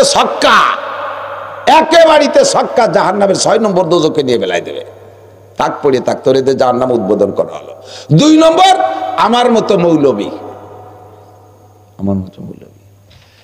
মৌলবী দোজখে যাও কে আল্লাহ তো দোজখে যাবো তো আলেম হলাম কেন আলেম হইছো কি জন্য তোমার দিনের দাওয়াতের জন্য দেখো না কিভাবে দেশকে দেশ রাতকে রাত দোলই বেড়াইছি খাওয়া নাই না নাই এগুলো করে বেড়াইছি কি জন্য তোমার দিনের দাওয়াতের জন্য আল্লাহ বলেন বাল কাযাবতা মিথ্যে কথা কইছিস তোর উদ্দেশ্য ভালো ছিল না তোর নিয়ত ভালো ছিল না তোর নিয়ত কি ছিল যে আমি যদি ভালো বক্তা হতে পারি তাহলে এইভাবে হেলিকপ্টারে আসতে পারবো আমার যদি 200-300 পুলিশে প্রোটোকল দেবে নেতারা এরকম ফুলের মালা নিয়ে বসে থাকবে আমি যখন হেলিকপ্টার থেকে স্টেজ পর্যন্ত যাব মানুষের এরকম ফুল ছিটাবে আমাকে বিশাল বড় চেয়ারে অভ্যর্থনা জানাবে আমাকে এভাবে লাস্টে আমাকে আবার হেলিকপ্টারে পাঠিয়ে দেবে 2-2.5 লক্ষ টাকা দেবে সারা দেশ জুড়ে আমার সুনাম হবে তুমি এজন্য আলেম হয়েছিলে আর এজন্য ওয়াজ করছিলে ওয়াকাদ কিল সেগুলো তো বলা হয়ে গেছে তোমার আর কিচ্ছু নাই তুমি যদি আলেম হতে পারো মানুষ তোমার প্রশংসা করবে তোমার বয়ানে তুমি যদি পীর হতে পারো সাপ্তাহিক মাসিক একটা মজলিস করে করে বছরে দুটি হাল খাতা দিয়ে মুরিদ মুত্তাকিন রে গুছাইয়া টাকা পয়সা চাল ডাল খুদকুড়ো গুছাইয়া বছর ভরে জম্মের কা খাবা সাল মেয়ে নিয়ে বিশাল শিল্পপতি কোটিপতি হয়ে যাবা পীর ব্যবসা বড় সহজ ব্যবসা বক্তাকে তো একটু গলা ফাটাই চিল্লে বল্লারা লাগে পীররা গুনগুন করে কি যেন একটু তসবি তালিল দিয়ে কায়দা করে বায়াত করে ফেলাক করে গাছরা দিয়ে মুরিদরা সব ভক্ত হয়ে যায় জীবন দিতে বাধ্য তার কাপড় পরনের কাপড় পর্যন্ত খুলে দিতে চায় বাপরে জীবনে একটা ফুটি মাছ কিনে খায় না পীর সাহেবরে কাতলা মাছ কিনে খাওয়া ঠিক না মায়ের জন্য কোন জায়গাতে একটা চড়া পাখিও ধরে নিয়ে আসে না আর পীর সাহেবের জন্য 7 কেজি 8 কেজি ওজনের লেয়ার মুরগি কিনে সেই জায়গা নিয়ে যায় মারে একটা সুবরি কিনে দেয় না পীর সাহেবের জন্য কাইনকে কাইন ডাব নিয়ে যায় এই সমস্ত এইগুলো সব সহজ ইনকাম পীর সাহেবদের, সহজে জায়গায় বসে ধুয়ে মুছে খাবা, এই জন্যে পীর হয়েছিলে। সবগুলো খাওয়া শেষ, তাড়াতাড়ি কথা মতে কবিনে দোজকে যা, নাহলে কিন্তু বাড়ির অভাব হবে না। আমার মতো মৌলবীকে আমার মতো পীর রে ভাবে দেবে, আবার আমরাই বয়ান করি আন্নাসু কুল্লুকুম হালকা, আন্নাসু কুল্লুকুম হালকা। সব মানুষ ক্ষতির ভিতরে, ইল্লাল আলিমুন, শুধু আলেমরা ভালো। এক বুজুর্গ বলতেছেন আন্নাসু কুল্লুকুম হালকা। ঘুরে দেখলাম মানুষ মুনিশি না, সব মানুষ একেবারে শেষ, শুধু মৌলবী কয়জন ভালো আছে। এরপরে কয়জন মৌলবীরে নিয়ে কয়জন ঘুরে দূরে কি আলিমুনা কুল্লুহুম, এই মৌলবীরা তো সব হালকা হয়ে গেছে। হালকা মানে ক্ষতিগ্রস্ত, সব মৌলবীরা হালাক। ইল্লাল আমিলুন, মৌলবীদের ভিতরে আলেমদের মধ্যে যে কয়জন আমল করে ওই কয়টা ভালো আছে। পরে আমল করা কয়জন রে নিয়ে কতদিন ঘুরে গেড়ে কয় ওয়ালা আমিলুনা কুল্লুহুম হালকা। এই আমল যারা করে তারাও ক্ষতির মধ্যে। কি সাতার আমল করে, ইয়ে কি, শুধু এর মধ্যে দুই একজন আছে ইখলাসের সাথে আমল করে, তাই কল মুখলি ইল্লাল মুখলিসুন, শুধু আমল করাদের ভিতরে কর্নেওয়ালাদের মধ্যে মুখলেস যারা, ইখলাসের সাথে যারা আমল করে ওই কয়জন ভালো আছে। শেষে নিয়েছে কয়দিন এই মুখলেসদেরকে নিয়ে ঘুরিয়ে গেড়িয়ে অল মুখলিসুন আলা কথারি নাজিব, এই কয়টা দিয়ে মুহাবিবদে। লাস্টে কয় মুখলেস কয়টা, নাম মুখলেস, কাজে ইখলাসের কিচ্ছু নাই, নাম আতর আলী। নাম কি শুনে ঠায় জন্য সব জায়গায় আতরের মতো গিরান, অথচ তার গায়ে চুষো মরা গন্ধ। আতর আলীর বগলে গন্ধ, গালে গন্ধ, কান পচা। আতর আলী আগে শোষে না মুইতে পারি না, নাম আতর আলী কলাইছে। নাম রাখছে সুন্নাত। সাতক্ষীরে গেছি ওয়াজে, শ্যামনগর বংশীপুর শাহী মসজিদ মাদ্রাসায়, বড় উঁচু স্টেজ, হাজার হাজার মানুষ। আমি এই সিঁড়িতে উঠতেছি, এর মধ্যে একজনে ডাক সুন্নাত। সুন্নত কিরম যে ডাক দিলি, দেখি যে সুন্নত ডাকো শুনলো, তাহলে সুন্নতকে দেখতে দেখি যে সুন্নতের মাথায় বান্ধরে চুল, সুন্নতের দাড়ি নাই, সুন্নতের যে প্যান্ট ফাঁসাদার দিয়ে বিগেত খানি খুলি রয়েছে, এলে সুন্নত। ওয়াল মুখলিসুনা আলা খাতারিন আযীম, যে কটারে ভাবছিলাম মুখলেস ওই কটাই বড় বিপদে। এ বয়ান আমি করি, আমারই ইখলাস নাই, আমারই ইখলাস নাই। এই জন্য দোস্ত বলতে ভয় লাগে যে বয়ান তো করতেছি, আল্লাহ যদি বলে লিমা তাকুলুনা মা লা তাফালুন, এই গুণগুলো তোমার মধ্যে নাই, তুমি আবার বয়ান করছো। ও মৌলবী তুমি ধোকাবাজ, তোমার এদের জাহান্নাম উদ্বোধন করবো, ঢোকো, কথা মোটে বাড়াবা না। 3 নম্বর যারে দিয়ে জাহান্নাম উদ্বোধন করবে বড় বড় ডোনার, বড় বড় দানবীর ডোনারদেরকে ডেকে এনে বলবে তাড়াতাড়ি জাহান্নামে যাও। আল্লাহ জাহান্নামে যাবো তাই কোটি কোটি টাকা দান করলাম কেন? কয় দান করছো কি জন্য? কয় তোমার গরিব মিসকিন এতিম অসহায় কাঙ্গাল দুঃখিনী বিধবা এতিমখানা লিল্লাহ বোর্ডিং মাদ্রাসা দান করছি তোমার দিনের খেদমতে, মানব জাতির সেবায় খেদমতে করেছি। আল্লাহ পাক বলবেন বাল কাযাবতা, মিথ্যে কথা বলেছো, এগুলো তাদের খেদমতের জন্য করো নাই। যদি খেদমতের জন্য করবা তাহলে আবার ক্যামেরায় দিয়ে ছবি করে ছাড়ো কে? কয়টা জাকাত দিত? ওরে লুঙ্গি, জাকাতের যে লুঙ্গি তা তো মাঝে মাঝে কই এক্সরে লুঙ্গি, জাকাতের লুঙ্গি 2-3 বার দোয়ার পরের মাড় কেটে গেলেও সুতো ছায় না। ভরিয়ে মসজিদে ডোয়ার সময় দরজায় যদি একটু পাও ফাঁক হয়, ভিতরে তাকাইলে এ পাশে টিবল পর্যন্ত দেখা যায়, ঠিক না? সব জায়গার টিবল দেখা যায়। এই হলো জাকাতের লুঙ্গি। এই দিতে যাবার ক্যামেরা করে, করছে না? করে করে কয়টা কম্বল, কম্বলের কোয়ালিটি তো কই, কি কম্বল? আল্লাহু আকবার। যারে কম্বল দিয়েছে সে নিয়ে গায়ে দেয় না, বাস দিয়ে দরজার সামনে পাপোশ বানাইছে। কয়দিন বাড়ানোর পরে ছাগলে ব্যবহারে ডাকতেছে, কাকি ওভাবে অনাকাশন নয় রে, আমার গায়ে দিয়ে দেন। ছাগলটা গলার মধ্যে দিয়ে নিচে গিরিয়ে দিয়ে ছাগলটা জ্যাকেট বানাই দেয়। ছাগল তো ওরা যত্ন করে গায়ে দেয় না, ও গায়ে দিয়ে যেখানে পেশাব করছিল শুয়ে পড়ছে, ভিজে গেছে, থরথরে কাঁপতে, তাড়াতাড়ি খুলে নেন না, নিউমোনিয়া হবে না। এবার ছাগলের গাড়িতে খুলে নিয়ে ধুইয়ে তাই দিয়ে মুড়ি বাজা বালিয়েন কয় না, তাই ধরা পাইটিও বানাইছে। তুমি এই পাইটিও দিয়ে আবার ক্যামেরা মারাও, মসজিদ বানাই দিয়ে সাইনবোর্ড লাগাও, মাদ্রাসায় ঘর একের করে দিয়ে সাইনবোর্ড লাগাও, ওয়াজের ভিতরে কালেকশন হলে মারহাবা কামনা করো। আমি 10,000 টাকা দিলাম, আমার নাম মারহাবা করো না, আমার নামটা করো না। তোমার নাম নামের জন্যই দেছো? আচ্ছা ঠিক আছে, ওগুলো বলা হয়ে গেছে, এখন টাকা পয়সা থাক, তুমি দোজকে যাও আগে। তোরে দিয়ে দোজখ উদ্বোধন করা হবে। ইখলাস যে কার আছে আল্লাহই ভালো জানে। ইখলাস কাকে বলে একটু বলে যাই। ইখলাস বলা হয় উবুদুল্লাহ কান্নাকা তারাহু, একেবারে প্রত্যেকটা কাজ যেই কাজটা ইবাদত, প্রত্যেকটা ইবাদত এমন সংকল্পে করবেন কেমন যেন আপনি আল্লাহর সামনে দাঁড়িয়ে আপনি আল্লাহকে দেখতেছেন, আল্লাহ আপনাকে দেখতেছে। কাজটা নিছক একান্ত আল্লাহরই জন্য করবেন। জগতের কে দেখলো আর না দেখলো, কে ভালো বললো মন্দ বললো, তাতে আমার কিছু আসে যায় না। সারে দুনিয়া হো মুখালেফ ফির না কোই নুকসান হ্যায়, সারে দুনিয়া হো মুখালেফ ফির না কোই নুকসান হ্যায়, খৌফ নেহি কুছ গম নেহি জব রহমতে রহমান হয়। দুনিয়ার সব আমার বিপক্ষে চলে গেলে কিছু আসে যায় না। যুবক আমার দিক তাকায়, এ যুবক আগামীকাল ডাক আসবে, ফিলিস্তিন যাইতে হবে, রেডি?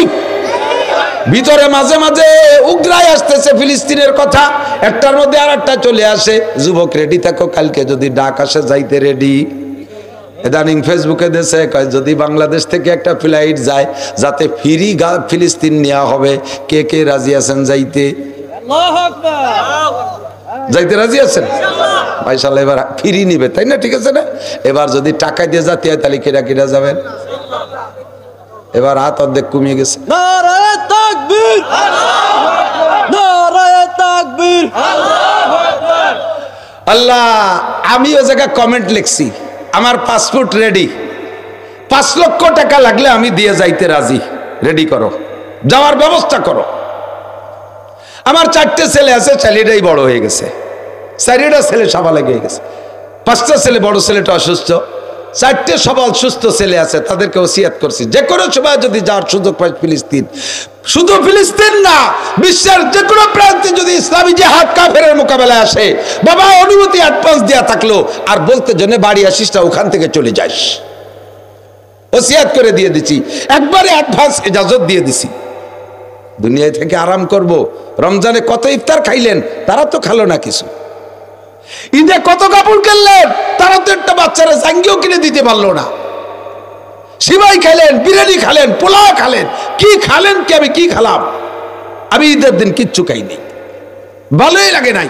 বাচ্চা কাচ্চার জন্য কিনে দিছি, খাবার নিয়ে বসছে, আমার ভিতরে রুচি আসে নাই, আমার চোখের সামনে বাঁচতেছে, এই কাঁদতেছে।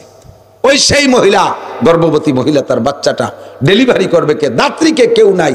আর এ জায়গা মা বোনরা তোমরা আরাম করবা, বিরিয়ানি খাবা, প্রসাদনী কিনবা, রং বেরঙের কাপড় কিনতে ফরিদপুর শহরে যাবা, সালতা সদর বাজারে যাইয়া সেখান থেকে ওপেন ফিল্ডে বাজারঘাট করবা, আনন্দ করবা। তোমার মতো আর একটা মা সেখানে দেখো ডেলিভারি যন্ত্রণায় ভুগতেছে, তার পাশে দাঁড়ানোর কেউ নাই।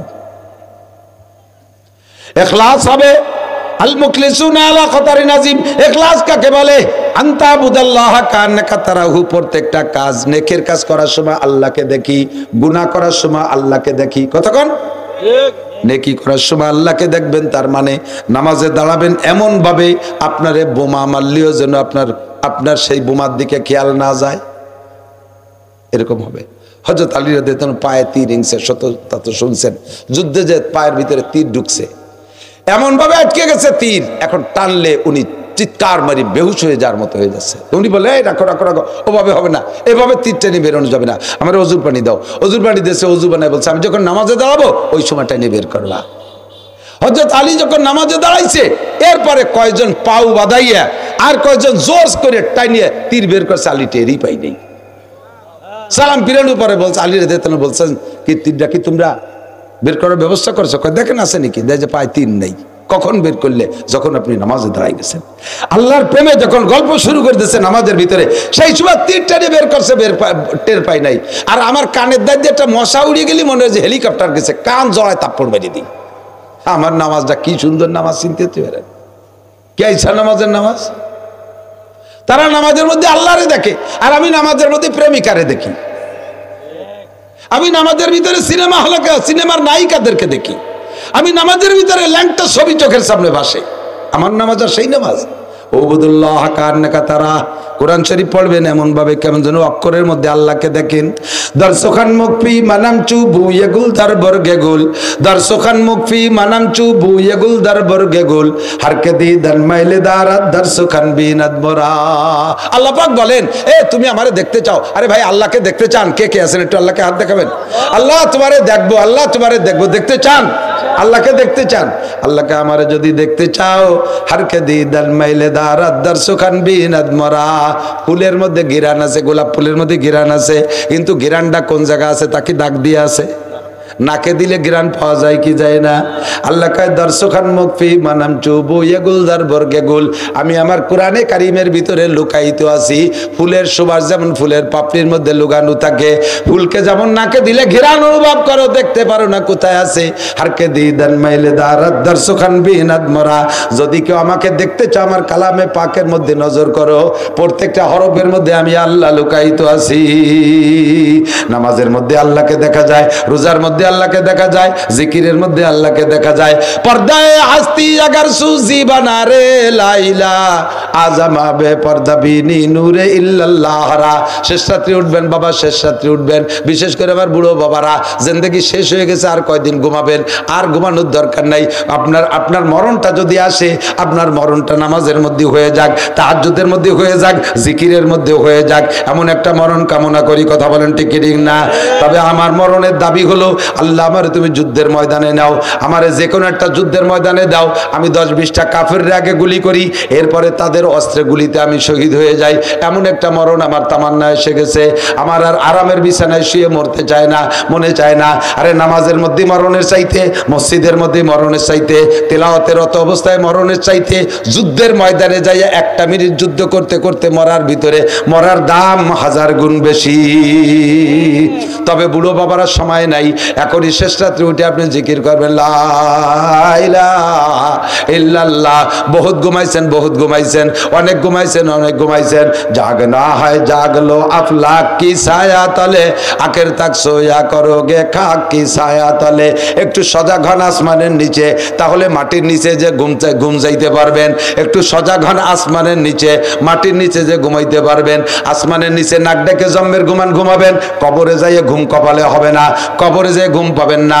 জাহান্নামের আগুনে এমন ভাবে শোলা মারবে, তার ভিতরে আর ঘুম আসবে না। কবরে যদি আরামে ঘুমাইতে চান, এখন একটু ঘুম কমাই দেন। বিছানার থেকে ওঠেন, শেষ রাত্রি ওঠেন, কাঁপতি কাঁপতি ওঠেন, মূর্তি ওঠেন, যে কোনো ভাবে একটু পানি দিয়ে ওযু বানাইয়া আপনি যখন তাহাজ্জুদের পরে জিকিরে বসবেন, এই একার জায়গা নাই, লা ইলাহা ইল্লাল্লাহ। গোলো গোলো জিকির করবেন না, জিকির পাতলা টাইনি টাইনি করবেন, দেখবেন আপনার আন্তরিকতা বাড়তেছে। লা ইলাহা ইল্লাল্লাহ। যার যেমন কণ্ঠ আছে কণ্ঠরে মিল দেবেন। লা ইলাহা ইল্লাল্লাহ, লা ইলাহা ইল্লাল্লাহ। গোলো গোলো অত জিকিরের দরকার নাই, এরকম 2-3টা টান দিলি আল্লাহ পাক বলেন, পর্দায় হাস্তি আগার সুজি বানা রে লাইলা আজমা বে পর্দা বিনি নূরে ইল্লাল্লাহ রা। লা ইলাহা কয়ে টান দেবা বান্দা। ইল্লাল্লাহ বলার আগে বান্দার আল্লাহর মাঝে যেই পর্দার কারণে বান্দা আল্লাহকে দেখতে পারে না, আল্লাহকে আমি ওই পর্দাটা সরাই নিয়ে যাব। আজমা বে পর্দা বিনি নূরে ইল্লাল্লাহ রা। ওই সময় ইল্লাল্লাহর নূর অর্থাৎ আল্লাহর নূরকে তুমি বিনা পর্দায় দেখতে পারবা। দুনিয়ার যত বড় সুন্দরী রূপসী রমণী দেখিস না কেন যুবক, আল্লাহকে দেখার চাইতে মজা হইতে পারে না। কতক্ষণ ঠিক ঠিক না? সমস্ত সৃষ্টি, সমস্ত রূপ তো আল্লাহর দেওয়া, সমস্ত রূপ তো আল্লাহর দেওয়া। তাহলে আমার আল্লাহ স্বয়ং কত রূপের অধিকারী, সমস্ত রূপ আল্লাহর দেওয়া। সেই আল্লাহর প্রেমে যদি পড়তে চাও, তাকে যদি দেখতে চাও, একটু শেষ রাতে উঠে জিকির করো লা ইলাহা ইল্লাল্লাহ। পুরুষরা একটা আওয়াজ করে জিকির করবেন, খেয়াল করেন, পুরুষরা একটা আওয়াজ, কট্টুক আওয়াজ, তাতে যেন আবার আর একজনের নামাজ জিকির ঘুমের ক্ষতি না হয়। এ কথা কয় কারা পিছনে? এ পিছনে কথা কয় কারা? বাড়ি জরুরি কথা হলে মাইকি কর, আন্না চুপ থাও। পায়খানায় জম্মের গন্ধ নাহলে গিরা নুবে নে। আল্লাহু আকবার। ওবুদুল্লাহ কান্নাকা তারা। জিকিরের মধ্যে আপনি আল্লাহকে দেখতে পারবেন। যুবক যুবক যুবক, আমি যুবকদের টার্গেট করি, তোমরা আকামও বেশি করতে পারো, কামও বেশি করতে পারো, শয়তানিও বেশি করতে পারো, তোমরা ইবাদতও বেশি করতে পারো। এই বয়স থেকে রেডি হয়ে যাও, এই বয়সে রেডি হয়ে যাও। প্রশংসা সব যুবক চাও, কিন্তু প্রশংসার কাজ কেউ করতে চাও না। প্রশংসা সব যুবক চাও, তোমারে ভদ্র বলি, নম্র বলি, দিনদার বলি, ভালো বলি, শিক্ষিত বলি, এই কথাগুলো বললে তোমার ভালো লাগে। অথচ এই কয়টা গুণের একটাও নাই। তুমি যেভাবে বান্দরি মার্কা চুল কাটিয়া মোটর সাইকেল যেভাবে রাস্তা দিয়ে ইলিং বিলিং ভাবে চালায় যাও, তোমার মোটর সাইকেলের ধুলোয় সব বুড়ো মানুষের চোখ গুলা হয়ে যায়। তোমার চাল চলন দেখলে মনে হয় যেন তুমি শয়তানের আওলাদ। অথচ তোমারে প্রশংসা না করে বদনাম করলে তুমি খেয়ে বলো। প্রশংসা যদি তোমার ভালো লাগে, প্রশংসিত কাজ করো, চুলগুলো সুন্দর করে কাটো, দেখলে বুঝবো তুমি একটা ভদ্র ছেলে। প্যান্টটা একটু ঢিলা ঢালা উঁচা করে পড়ো, তাহলে দেখলে বুঝবো তুমি ভালো ছেলে। অবশ্যই তোমারে প্রশংসা করবো। কতক্ষণ? আর তুমি যেভাবে চলো তাতে তাতে তো তোমার শয়তানের বাচ্চা। শেখ সাদি রহমাতুল্লাহ আলাইহি বলেন, নাসায়াত বনি আদমে কাকে জাদ কেদার সারকুনাদ কে বেরতুন দিও বাদ তোরা বাচুনি তুন দিও সরকাশি নাপেন্দার আমাজ খা কি আজাতেশি। বনি আদম মাটি দিয়ে বানানো, মানুষে বানাইছে মাটি দিয়ে, শয়তানরে বানাইছে আগুন দিয়ে। কতক্ষণ? মানুষ বানাইছে মাটি দিয়ে, শয়তান বানাইছে আগুন দিয়ে। শয়তানের ভিতরে অহংকার, কারণ আগুনের মধ্যে অহংকার। আগুনটা ছেড়ে দিলে নিচের দিক যায় না উপর দিক যায়? উপর দিক যায়। ঊর্ধ্বগতি আলার ভিতরে অহংকার বেশি।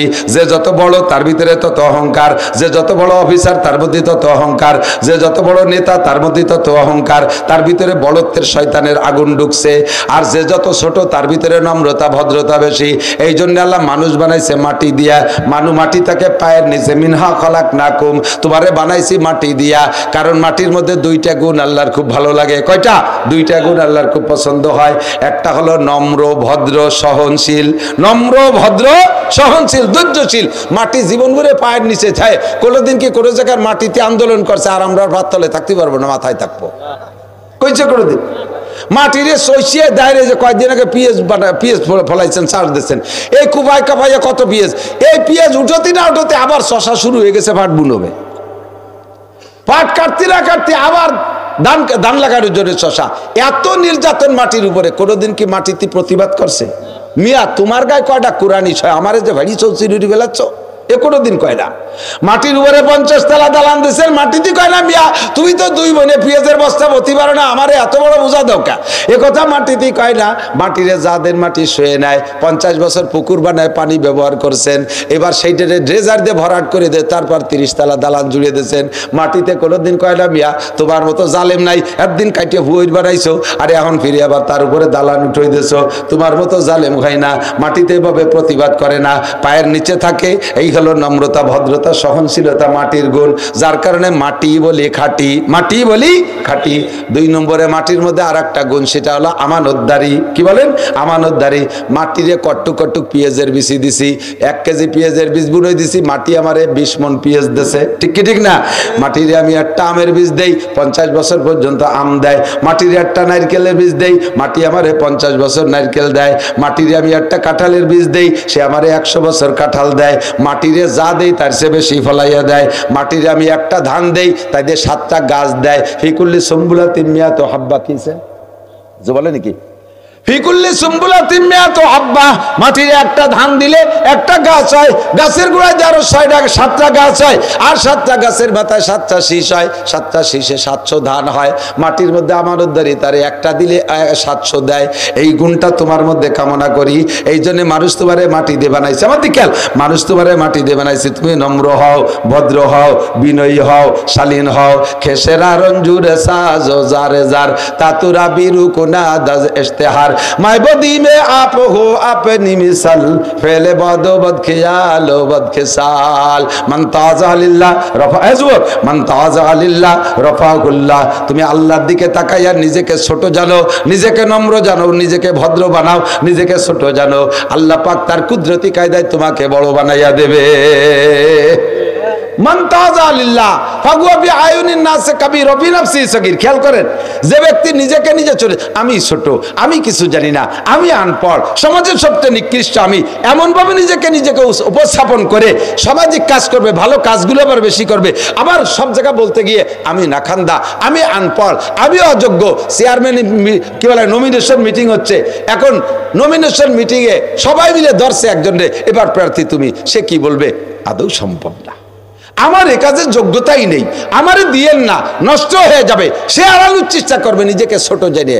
সবাই কয় না তোমাকেই দিতে হবে, তুমি নিজেকে ছোট জানছো, সবাই তোমার মাথায় করে নাচবে।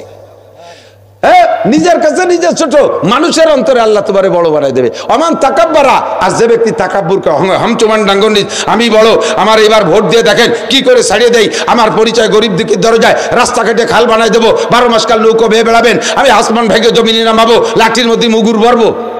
আল্লাহ কয় সিঁড়ি বুড়িয়ে তাল, বাংলা কই ফেলতে গেছিলাম, কলাম না, তাল গাছে উঠোবা, তুমি কিচ্ছু করতে পারো। আর দেখলাম তো এই কত টার্মে কত জাড়ি জুড়ি সব তাল গাছে বেঁধেছে, দেখি ডাক হারে গেছে, তার কোনো খবর নাই। আবার আর এক দল লাভ আছে, তারা এরকম জাড়ি বাড়তিছ, তোমরা এরকম ছিঁড়ে বুড়ে আটি বানবার দেখতে আমাকে বাকি নাই। কথা কার না কেন? ঠিক কি না? তুমি নিজেকে নিজে বড় জানো, সবাই তোমাকে টিটকারিও কি আমার নামের ব্যানার, এদিক তাকান, আমার নামে যদি আমি বড় ব্যানার করে লেখি, একবার আল্লামাতুদ দাহার, কুমকুমাতুন নাহার, কেলা গাছের থোড়, হাওড়ার ব্রিজ, তাল গাছের গুড়া, বাঁশঝাড়ের মুড়া, রইসুল মুফাসসিরিন, আন্তর্জাতিক খ্যাতি সম্পন্ন মুফাসসিরে কোদাল হযরত মাওলানা নাসিরউদ্দিন সাহেব, তাহলে মানসিক কাঁচা গোবর দিয়ে ব্যানারে লাল করি হলাবে, ঠিক না? আমি জীবনেও কোনোদিন আমার নামের শেষে যুক্তিবাদ দিয়ে লেখি না, আমি একটা কার্ডও ছাপাই নেই কোনোদিন, নিজের পরিচিতির জন্য একটা কার্ডও ছাপাই নেই। আমার নামে আলহামদুলিল্লাহ প্রত্যেক বছর কয়েক কোটি টাকার পোস্টার ছাপা হয়। এর এই পোস্টার যদি একটা আমি ছাপাতাম, তাহলে আরবিটারে আমার ওই ছাপানিগুলো টেনে ছিঁড়ে গেলে দিত। সেম কোয়ালিটির যুবক, নিজেকে ছোট জানো, আমি কিচ্ছু না, সমাজে আমি কিছু না, তোমারও সবাই সাইডে বড় বাড়াবে। অহংকার বাদ দাও, অহংকার বাদ দাও, তাকাব্বুরি বাদ দাও, নিজেকে ছোট জানো, খাদেম বানাও। সাইয়্যিদুল কওমে খাদিমুহুম, কওমের নেতা সেই হয় যে কওমের খাদেম হতে পারে, যে কওমের খাদেম। কিসসা তো বহুত আছে, শুনেছেন, হেকায়েতে সাহাবার মধ্যে শুনছেন, চর্বিত চর্বণ মনে হবে, তারপরে সেগুলো একটু না বললে অসম্পূর্ণ থেকে যায়। কথা বলুন, ঠিক না? রাতের বেলা হযরত ওমর ইবনে খাত্তাব রাদিয়াল্লাহু তাআলা এই জায়গায় জায়গায় দুনিয়াটা আছে, যার কারণে দুনিয়া এখনো টিকে আছে। আমাদের গোপালগঞ্জের ডিসি সাহেব, বর্তমান ডিসি, কোন জায়গা যেন বাড়িতে জানি না, ভদ্রলোক আসছে প্রায়, প্রত্যেক দিন বলা ভুল হবে, প্রায় আমাদের গোপালগঞ্জের 5 থানার কোনো না কোনো থানায় যাইয়া কোনো এক মসজিদে ফজরের নামাজ পড়ে। এই ভাটিপাড়ার মোড়ে 2 মাদ্রাসায় 2 দিন পড়িয়ে গেছে, আমার মাদ্রাসায় সে একদিন পড়িয়ে গেছে, ভবানীপুর গেছে পড়ছে, এই মহারাজপুর মাদ্রাসায় সে ফজর পড়ছে, থাকে গোপালগঞ্জ। তো বকশেদপুরের মহারাজপুর এসে যেই লোকটা ফজরের নামাজ পড়ছে, ওই লোকটা অবশ্যই তাহাজ্জুদ পড়িয়ে তারপরে রওনা দিছে। DC DC DC district in charge, district commissioner, ডিস্ট্রিক্টের সবচেয়ে বড় অফিসার আমার গোপালগঞ্জে। এই নামাজ পড়ে এরপরে মাদ্রাসার হুজুরদের সাথে ওইনে বসিয়া পরিচয় দেয় না, গাড়ি থুই আসে খানিক দূরি, এইটুকু কাটি আসে, যাতে ডিসির গাড়ি দেখলি তো সিনে বেলায় দেবো আনছি, খানিক দূর গাড়ি থুইয়া এইটুকু কাটি এসে মসজিদে নামাজ পড়ে এরপরে মসজিদের হুজুরদের সাথে সুরে আসিন দোয়া কালাম পড়িয়ে টড়িয়ে মাদ্রাসার হালচাল, পায়খানাগুলো কেমন, রান্নাঘর কেমন, সব হুজুর আপনাকে এগুলো একটু দেখাবেন, আমি তো আসছি একটু দেখবো, কে তা বলে না, ঘুরিয়ে ঘেরে দেখানোর পরে হুজুর আসিতে দোয়া করেন, সাথে সাথে হুজুরা গেছে দেখা যায় যে গাড়িতে এসে সে গাড়ি ডিসির গাড়ি। এরপরে হুজুরা তাকা আর স্যার কবেন না, স্যার একটু চা খাওয়া, না না না না চা খাবো, তাই তো কইয়ে আসতাম, খাবো না বলি তো না কইয়ে আইছি। এরকম ভালো মানুষ আছে, অবশ্যই আছে। হযরত ওমর ইবনে খাত্তাব রাদিয়াল্লাহু আনহু রাতের অন্ধকারে দেশের পর্যবেক্ষণ, দেশকে দেখার জন্য, পরিদর্শনের জন্য রাতের অন্ধকারে বেরোয়েছে, দেশ কিভাবে চলতেছে। বেরোইয়া একা একা চলে গেছে দূর বিলের ভিতরে। সৌদি আরবে যারা গেছেন তারা জানেন, বিল তো আমাকে দেশে কয় বা চক বলে, মরুভূমির ভিতরে পাহাড় আছে, পাহাড়ের গা দিয়ে আবার জঙ্গল জঙ্গলও আছে, ওই বাবরা গাছের মতো কাটা কাটা গাছ আছে, অনেক গাছ আছে। ওই জঙ্গলের ভিতরে ওই টিপ টিপ করে দূরের থেকে একটা বাতি দেখা যাচ্ছে। বলছি তো আগে চর্বিত চর্বণ, কথার সাথে এসে গেছে, একটু শুনতে হবে, কোন দিনের কথা ভিতরে লাগে বলা যায় না।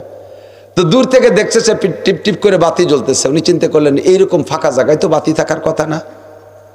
তো 2 ধরনের বাতি হতে পারে, হয়তো কোনো দুষ্কৃতী চোর ডাকাতদের বাতি, তারা ওখানে বসে বসে কিছু করতেছে, অথবা কোনো চরিত্রহীন মহিলা ওখানে ঘরবাড়ি বানায় টানায় কোনো অন্যায় টন্যায় করে।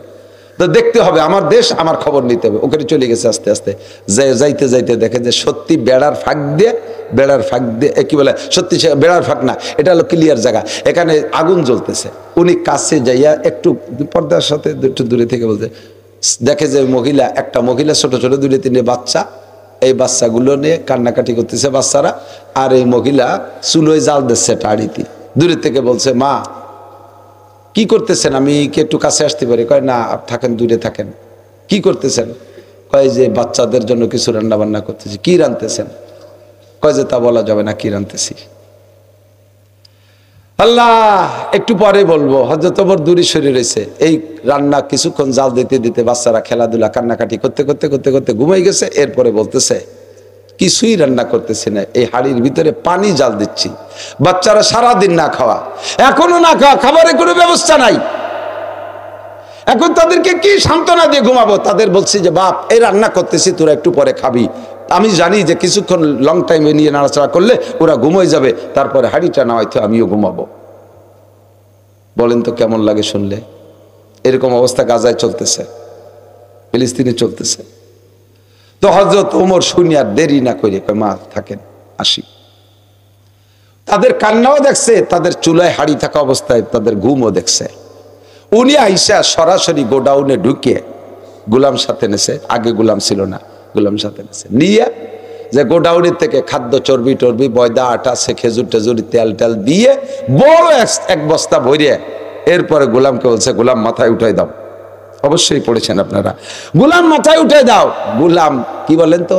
গোলাম মাথায় উঠে দাও। গোলাম মানে কি? বাড়ির গরু, সেম কোয়ালিটি অফ গরু। আপনার বাড়ির গরুটারে যেমন আটেনি বেশি ফেলতে পারেন, গোলাম ওইরকম বেচা যায়। গোলামের এরকম একটা জাতি, মানুষই, কিন্তু আল্লাহ তাদেরকে এইরকম গোলাম বানাইছে, এমন পরাধীন বানাইছে।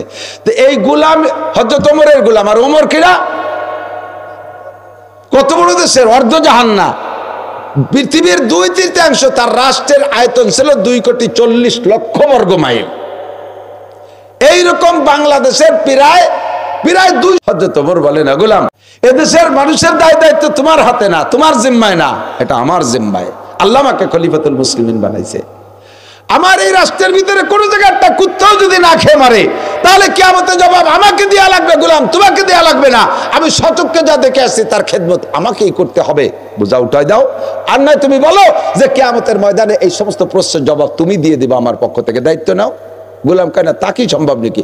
তা যদি সম্ভব নয়, বস্তা বওয়া সম্ভব না, উঠে দে। বস্তা ওমরের মাথায় উঠে দিচ্ছে। লম্বা একটা মানুষ কাঁপতে কাঁপতে বস্তা নিয়ে যাইয়া সে জায়গায় যাইয়া মহিলাকে বলছে, মা একটু সরিয়ে দাঁড়ান। মহিলাকে সরাই দিয়ে নিজে হাড়িতে করিয়ে সেই সব খাবার যা দিয়ে রান্না করা যায়, এইটা রান্না করিয়া ফুয়াইয়া ইকায়তে সাবার ভিতরে লাগছে, ঘন দাড়িওয়ালা লম্বা মানুষটা চুলের ভিতরে ফু দেয়, ধুমো উড়িয়ে এসে দাড়ির ভিতরে চোখের মধ্যে যায়, চোখ বেয়ে বেয়ে পানি পড়তে, নাক দিয়ে পানি পড়তেছে। এই কান্নাকাটি করতে করতে হাড়িটা রান্না করে, রান্না শেষ করে নামাইয়া মহিলাকে বলছে, মা বাচ্চাদেরকে একটু সজাগ করেন।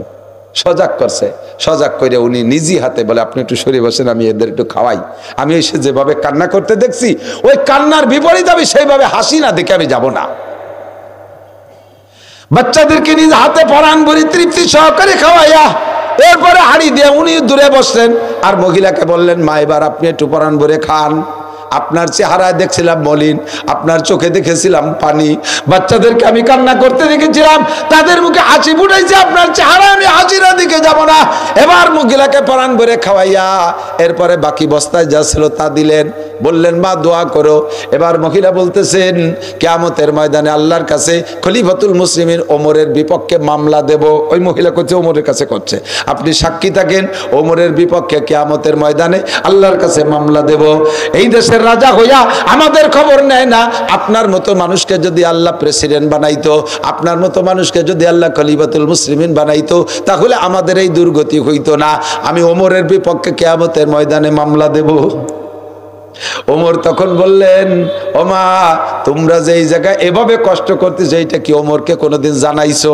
উনি যে ওমর তা পরিচয় দেয় নাই, তুমি কি কোনোদিন জানাইছো ওমরকে? ওমর তো, ওমরের কাছে তো কি আসে না, ওমর কিভাবে জানবে তোমরাই কষ্ট করতেছো? তুমি কেন মামলা করবা? কয় খলিফাতুল মুসলিমিন হইছে, ঘুরিয়ে ঘুরিয়ে দেশের খবর কেন নেয় না?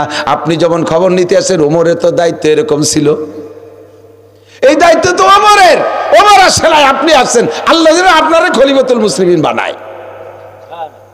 বলেন না আমিন। আমিন তো আগে হয়েই রয়েছে। তো হযরত ওমর বললেন, এই পাকিস্তানের প্রেসিডেন্ট আইয়ুব খান বাংলাদেশে বলে আইছে, একটু দোয়া করতে, তাই কইতেছে। আইসে গেল তরদাল নির্বাব, বাড়ি একটা মেলবে না। তো প্রেসিডেন্ট আইয়ুব খান যখন আইছে, বিশাল মিটিং।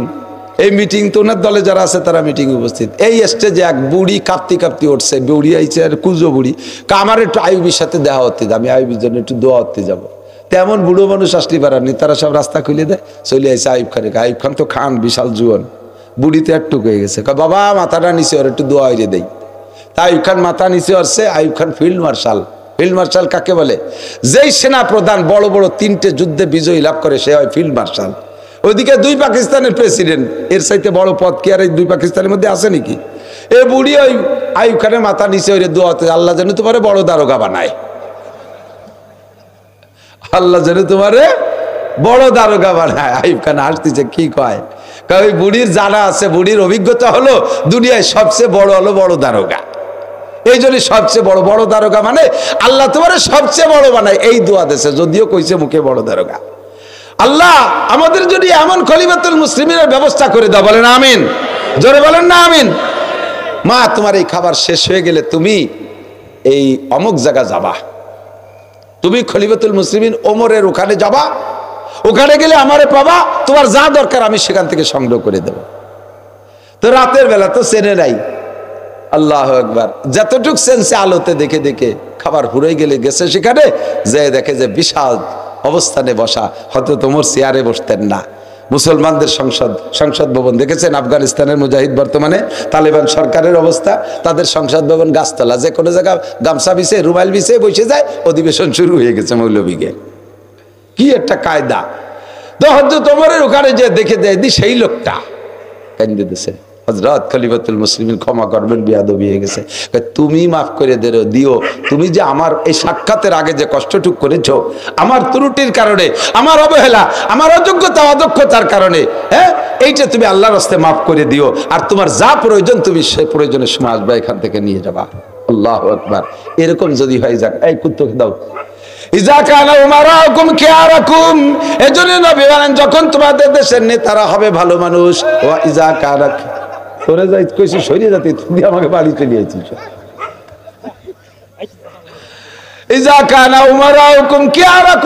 যখন তোমাদের দেশের নেতারা হবে ভালো, যখন নেতারা হবে ভালো মানুষ, এইরকম ভালো মানুষ, এইরকম ভালো মানুষ।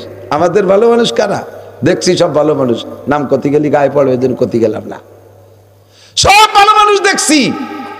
এরকম ভালো মানুষ যদি আল্লাহ থাকে, তাহলে এই সংখ্যাগরিষ্ঠ মুসলিম দেশের নেতা হিসেবে তাকে তুমি আমাদের জন্য পাঠাই দাও, বলে না আমিন। আর যদি না চায়, তাহলে যেভাবে চলতেছে সেইভাবে চলুক, আমরা যার যার খাবাই সেই চৈরে খাই। তখন ভালো মানুষ দেশ ভরিয়ে গেছে, আল্লাহ হেফাজত করুক। এই দেশে ছিল ভালো মানুষ, একটা ভালো মানুষের খবর আমি জানি। তৎকালীন প্রেসিডেন্ট এরশাদ সাহেবের আমলে, আমি সে সময় ভালোই বড় মাদ্রাসায় পড়ি, এই খবরগুলো জানতাম। এরশাদ সাহেবের আমলে সংসদ সদস্য হিসেবে মন্ত্রীও হয়েছিলেন, ধর্মমন্ত্রী মুফতি ওয়াক্কাস সাহেব, যশোর মনিরামপুর বাড়ি, কিছুদিন আগে মারা গেছে, কয়েক বছর আগে। মুফতি ওয়াক্কাস সাহেব রহমাতুল্লাহ আলাইহে খুলনা দারুল উলুমে শাইখুল্লাহ দিচ্ছিলেন। তারপরে খুলনা বিভাগের বড় মুফতি, যে কোনো ভাবে উনি এরশাদ সাহেবের সংসদের মন্ত্রী হয়ে গেছে, ধর্মমন্ত্রী বানাইছে। এখন মন্ত্রীদের মাঝে মাঝে এরশাদ সাহেব নিজেই তাদের আয় ব্যয়ের একটা খসড়া হিসেব নিতেন। বিশেষ করে এই কি কয় টিএ বিলটা দেখতেন। নেতারা তো টিএ বিলির গুরু। ঢাকার থেকে বাড়ি আসে, যাতে পারে বাসে যাই, কয় স্যার হেলিকপ্টারে গেছিলাম, হেলিকপ্টারে আইছি, টা আমারই দেয়। তো এইভাবে টিএ বিল দেখতেছে। তো এক অফিসে উনি টিএ বিল তদন্ত করতে যে দেখে, এক মন্ত্রীর 20 লাখ, এক মন্ত্রীর 10 লাখ, এক মন্ত্রীর 5 লাখ, সর্বনিম্ন 1 লাখের নিচে কোনো মন্ত্রী নাই টিএ বিল। এবার লাস্টে হযরত মুফতি ওয়াক্কাস সাহেব রহমাতুল্লাহ আলাইহির খবর যেটা শুনছি, সত্য মিথ্যা আল্লাহ মালুম, উনারে যখন হুজুর আপনার টিএ বিল, উনার টিএ বিল হয়েছে 35 টাকা। 35 টাকা কয় টাকা? যে জায়গা 35 লাখও আছে, সে জায়গা যদি আর একজন মন্ত্রী, ধর্মমন্ত্রী, তো ফেলাইনি মন্ত্রীরা, পূর্ণমন্ত্রী, ধর্মমন্ত্রী, পতাকাধারী মন্ত্রী, তার 35 টাকা। ইরশাদ সাহেব বলতে, হুজুর কি 35 লাখ না কি কি যে নুকতা টুকতা কম হয়ে গেছে নিয়ে পাশে, কি জন্য এত কম? কয় যে না স্যার ওই 35 টাকায় এত কম। কয় যে আমি তো সংসদ ভবনে আসি বাইসাইকেলে, আমার বাসা থেকে ওই বাইসাইকেলে আসি, তাই কয়টা লিকমিক হয়েছে আর মাঝে মাঝে একটু সারাশিট হয়, তাতে 35 টাকা খরচ হয়েছে। এটাও মন্ত্রী, আর একটার 35 লাখ খরচ, সেটাও মন্ত্রী। ততক্ষণ আমি ওই কিসার পরে আল্লাহ তো দেশে আলহামদুলিল্লাহ, এই যে অনেক ভালো গাড়ি, এটা আমার 46,27,000 টাকা দিয়ে নতুন কিনছি। এবার মোটর সাইকেল আছে 2টি। চিন্তা করলাম যে নফস ওই দিক চলে না যায়, এবার বাইসাইকেল একখান কিনছি, তাই চালাই বেড়াই বাড়ির দায়িত্ব দিয়ে। আমি হঠাৎ যে আপনার ইনশাল্লাহ চেনবেন না আমারে, আমি সাইকেলে পিছনে কাশি কোদাল একখান ঝুলোর উঠায় ডাঙ্গায় যাব, সাইকেল চালাই বেড়াই। মুফতি ওয়াক্কাস সাহেব যদি 35 টাকা বিল বানাতে পারে, সাইকেল চালাতে পারে মন্ত্রী হয়ে, আমির কোন জায়গায় রাইছে বলছে আমি সাইকেল চালাই অসুবিধা দেখি কি হয়েছে আমার সাইকেল চালানো? আল্লাহ যদি ওই প্রাইভেটের কারের থেকে নামাই আমার ভ্যানের ড্রাইভার বানাতে, ভ্যান চালাই পয়সা কামাই করে খাবি, তোর ওয়াজের বাদ শেষ, তাহলে তো আমি সেই সময় হঠাৎ করে যে ভ্যান চালাবো কি রে, এই জন্য ভ্যানও চালাই বাড়ি, এখন ভ্যানও আছে, প্র্যাকটিস ঠিক রাহি। খেসেরা রঞ্জুরে সাজো জারে জার তা তোরা বিরুকুনা দাজ ইশতেহার, মিটাও। আমি মিটাইতে পারি নাই নিজেকে, এ ভাও গল্প দিচ্ছি। এগুলোর ভিতরে যদি রিয়া হয় তাহলে আমার জুতোর বাড়ির অভাব হবে না। আল্লাহ ইবাদত করো, ইখলাসের নসিব করো, ইখলাসে ইবাদত করো, তৌফিক দান করো, জোরে বলেন আমিন। আল্লাহু আকবার।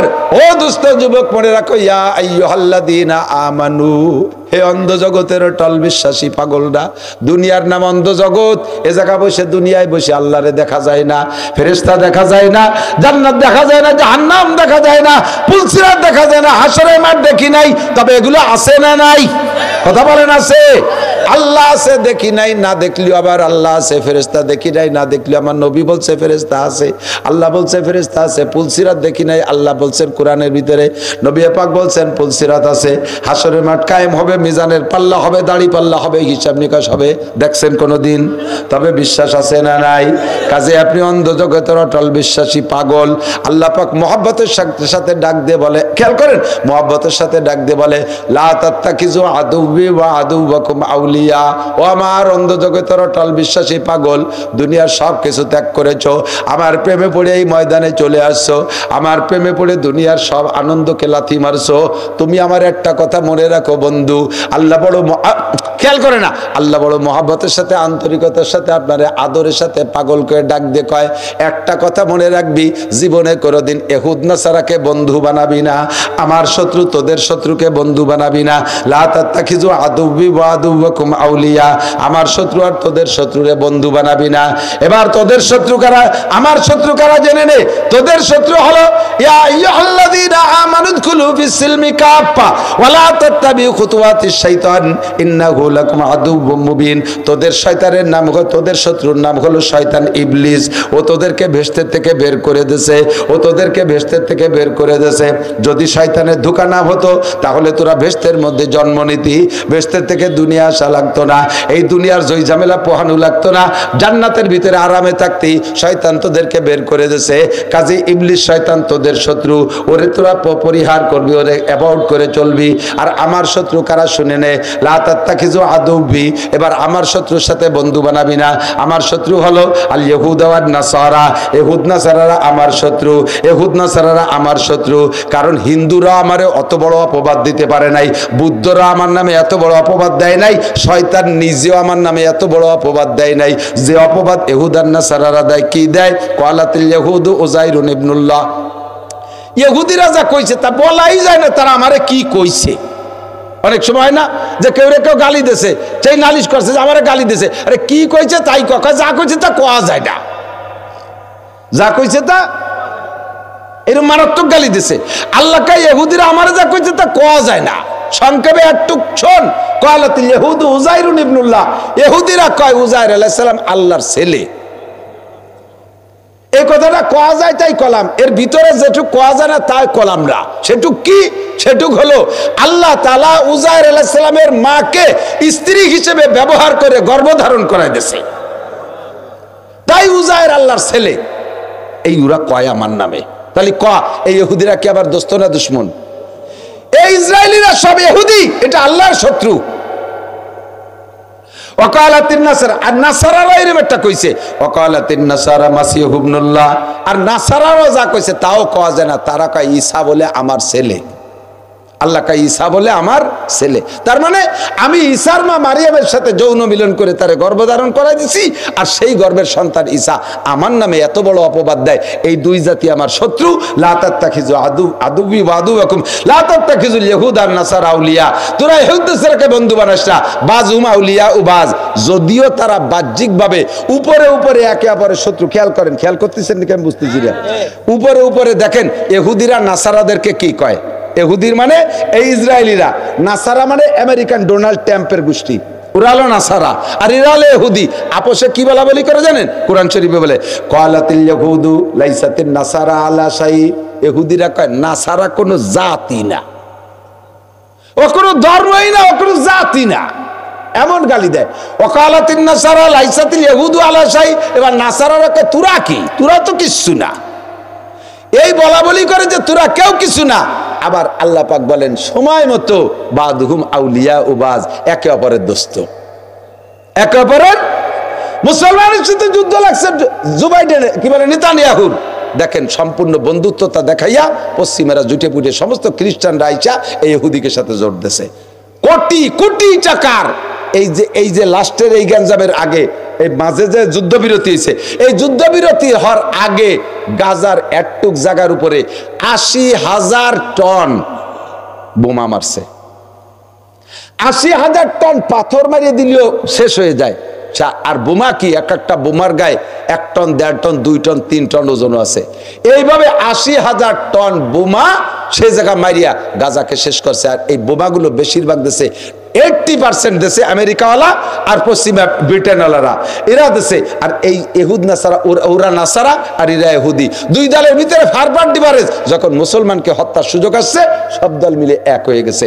দুঃখের বিষয়, পরিতাপের বিষয়, মুসলমান বসে বসে এখনো বুড়ো আঙ্গুল চুষতিছ।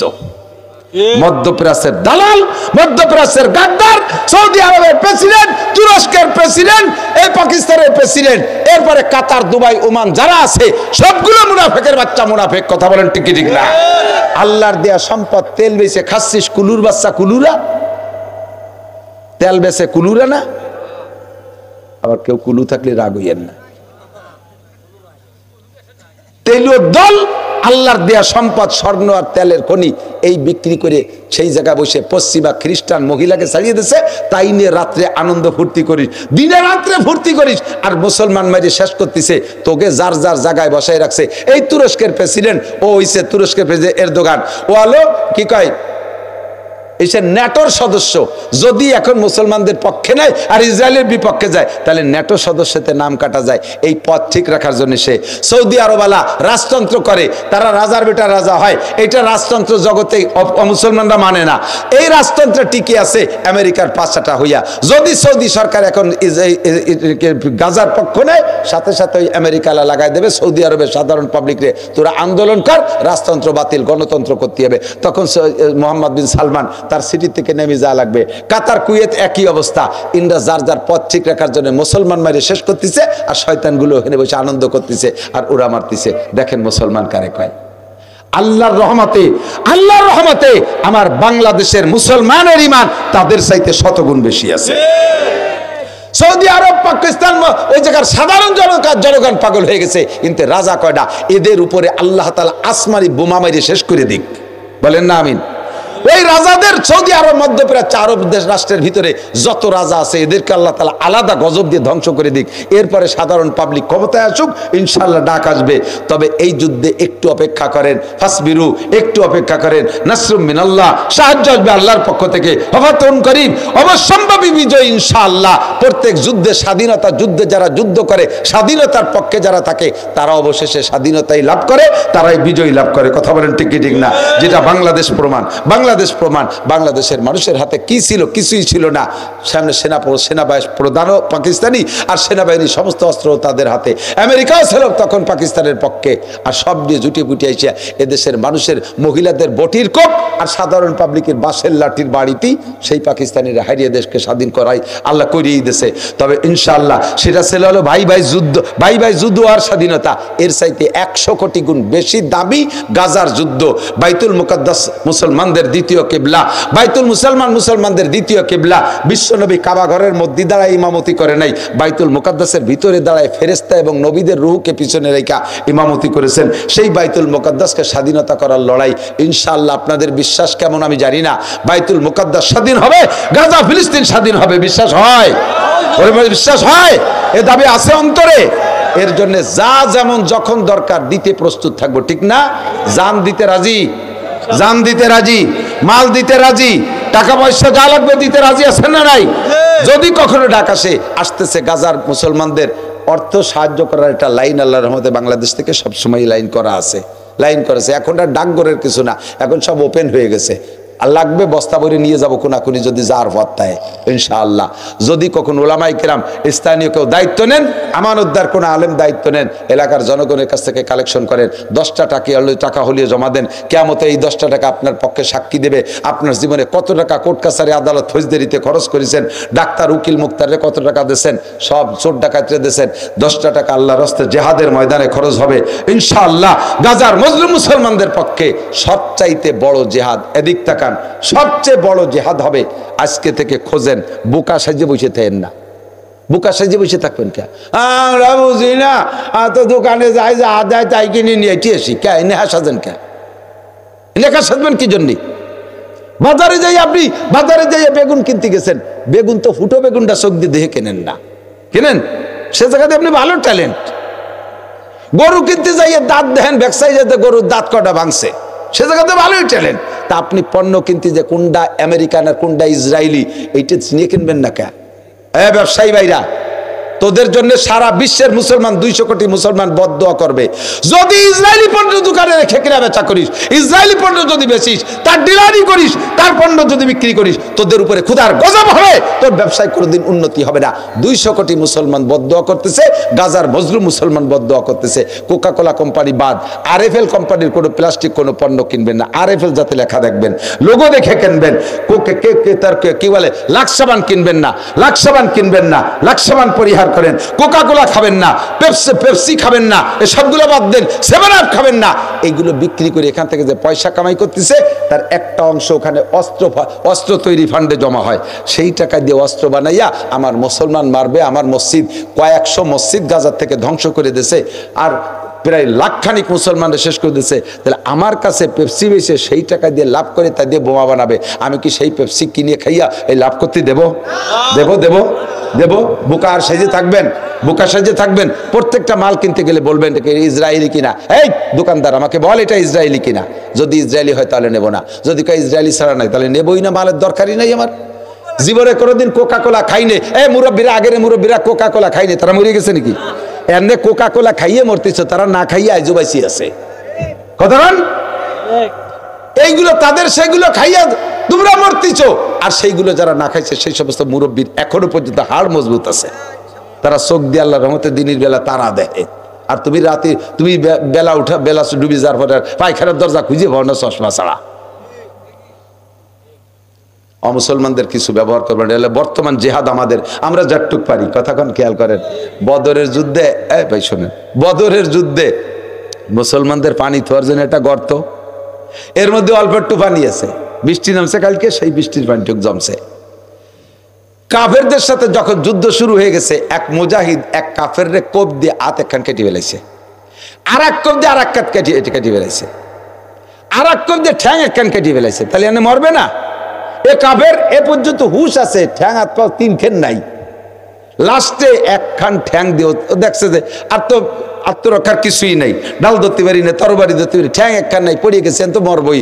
তো মরার আগে হলেও, মরার শেষ মুহূর্তে আগে হলেও মুসলমানদের একটু ক্ষতি করে দিয়ে মরবো। কি ক্ষতি? ওই এক পাও দিয়ে জাম করে যাইয়া লাভ দিয়ে পড়ছে সেই পানির মধ্যে ঠ্যাং খান। এদিকে তারা ঠেসে ধরে জবাই দিচ্ছে, আর ওদিকে ওই এক ঠ্যাং দিয়ে পানি গুলাচ্ছে, কয় মরার আগে মুসলমানের পানি টুকুলিও গুলাই দিয়ে যাবো। তো যদি একটা কাফেরের শেষ চিন্তা এরকম হতে পারে, আমার জীবনের শেষ চিন্তা, আমি যদি একটা পয়সাও পারি ক্ষতি করবো ইসরায়েলের। কথা বলেন ঠিক ঠিক না? আর এ জায়গা আমার যুবকরা যদি কোরআনে এরকম কিছু করে, একদল বলে এটা মানবতা হলো না, এটা নীতি না, এটা আরে বেটা মুসলমান মেরে সাফ করে বেলাতে মুসলমানদের ইজ্জত নষ্ট করতে তাদের ভিজে বাড়ি সব লুটে পিটে নিয়ে যাচ্ছে। আর এ জায়গা তুমি মানবতা দেখাতে ইছো, হ্যাঁ এ জায়গা মানবতা মারাতে ইছো। এর কাজায় দিবানি দেশ কেন মিজাজ গরম হয়ে গেছে। দোকান কেন লুটলো, ফ্রিজ কেন ভাঙলো, এটা মানবতা না। মানবতা দেখানোর জন্য তুমি মিছিলে নামছো, তারা আমার সব শেষ করে ফেলে দিচ্ছে, আর এখানে তুমি মানবতার বলিয়া ওড়াচ্ছ। সব বাদ, এই সমস্তগুলো একটাও বরদাস্ত করতে রাজি না। কথা কর না কেন? এগুলো একটাও মানতে রাজি না। ওদের কিচ্ছু চলবে না বাংলার জমিনে। আমার বাংলাদেশের ইন্ডাস্ট্রিজ গুলো বলো বলা হবে, এদেশের ব্যবসায় দেশে ধন্য হবে। কেন তুই ইহুদির বাচ্চারা এদেশ থেকে টাকা নিয়ে যাবি? তোর 1 টাকাও নীতি দেবো না। মরার আগে এক ঠ্যাংও যদি থাকে তাই দিওলি তোর পানি গুলাই তুই মরবো। ঠিক কিনা? রাজি আছেন না? ওদের কোনো পণ্য ব্যবহার করব। নবী পাক বলেন, এ ভাই এদিক তাকান, আপনি আমলিগ করেন, আমলিগ মুখে করেন কিন্তু হাতে আপনার দানের শীষ। মুখে স্লোগান দেন আমলিগ নৌকা নৌকা, হাতে দানের শীষ। তাহলে আপনি কি নৌকার পক্ষের মোমেন না মুনাফেক? মুনাফেক না। মুখে কাও নৌকা, হাতে তোমার দানের শীষ। তুমি এ জায়গা জেহাদের বলিয়া ওড়াচ্ছ, কিন্তু তোমার আগা গোড়া সেই ইহুদির সপ্তাহ। চুল কয়টা কাটো মেসি কাটিং, দাড়ি কয়টা রাখো নেইমার কাটিং, প্যান্টটা পরো ইহুদিদের, গেঞ্জিটা পরো সেই পশ্চিমে খাটাস গে গেঞ্জি। হ্যাঁ সব কিছু তোমার মুসলমানদের। কেন এগুলো ছাড়ো? মুসলমানদের পোশাকের চাইতে ভালো পোশাক হতে পারে? কথা বলেন পারে? জীবনের শ্রেষ্ঠ 2টা দিন, জীবনের শ্রেষ্ঠ 2টা দিন তুমি সুন্নতের অনুসরণ করে থাকো। দুনিয়ায় বেঁচে থাকার শ্রেষ্ঠ দিন হলো বিয়ের দিন, যদি নিয়মতান্ত্রিক বিয়ে হলো। আর চুরি চুট্টা ময়ূরে আগামানের বাগানে বিয়ে হলি তো সেটা তো আলাদা ব্যাপার, অত কোনো বিয়ের মধ্যে পড়ে না। ধরা পড়লি দাবড়েরও অভাব নাই, মারিরও অভাব নাই। নিয়মতান্ত্রিক যত্ন সহকারে সুন্দরভাবে সাজিয়ে গুজে যে বিয়েটা হয়, এই বিয়ের দিন বরের কি আনন্দ না? সর্বজীবনের শ্রেষ্ঠ আনন্দের দিন। আমাদের মুসলমানরা বেশিরভাগ 99% ধরা যায় এই দিন কি পোশাক পরে? পাঞ্জাবি পায়জামা পরে না, খালি টুপি না, পাগড়িও একটা মাথায় দেয়, তাও কাপড়ি নাও কাগজ দিয়ে বানালিও দেয়। তাহলে বোঝা যায় যে শ্রেষ্ঠ পোশাক এইটা। এর কারণে জীবনের শ্রেষ্ঠ দিন সেই পোশাকটা তুমি ধরলে। আবার এই পোশাক বাড়ি যে খুলে থুইয়া জীবনে দুনিয়ার থেকে যাওয়ার দিন যেদিন, সেদিনটা একটা শ্রেষ্ঠ দিন। সেদিনও তুমি কিন্তু প্যান্ট পরে করে মাটি দেয় নাকি? হ্যাঁ প্যান্ট গেঞ্জি দেয় নাকি? সেদিনও সেই সুন্নতি জামা বানাইয়া সাদা কাপড় করে দেয়। তাহলে এই পোশাকই হলো তোমার শ্রেষ্ঠ, এই পোশাকই তোমার শেষ সম্বল। সুন্নতি পোশাকের অধীনে চলে আসো।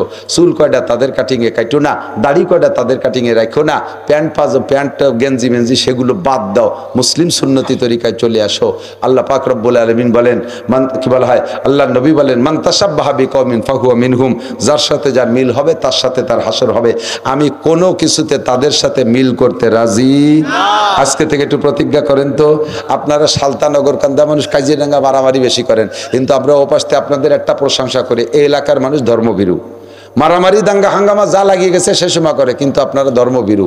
আমি আপনাদের ভিতরে সবচাইতে বেশি পরিচিত। আমার গোপালগঞ্জ আমার এত চেনে না, সালতানগর কান্দা এই 2 থানা আর আলফাডাঙ্গা বলমারি, এ পাশের মানুষ নগর পাশে মাগুর আলারা, এরা আমার সবচেয়ে বেশি চেনে।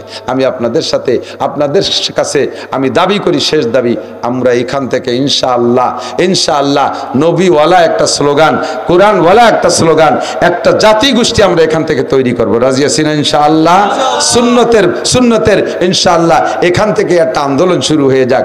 আমরা মেসক ব্যবহার করব, ওদের পেস্ট পাউডার ব্যবহার করব না।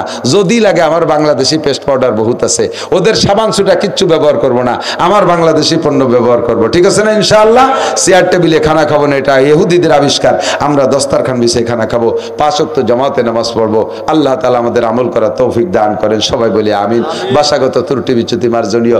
আপনাদের এই সালতার পিএস সেদিনকে আমি এপাশে ভাবুক দিয়ে আছে না, বাবুক দিয়ে ওই ছোট্ট গ্রাম, দুই মসজিদ এলা একটা গ্রাম, ওই 2 মসজিদের মহল্লা থেকে আলহামদুলিল্লাহ 41 মন পেঁয়াজ এই শুক্রবারে নিয়ে গেছি।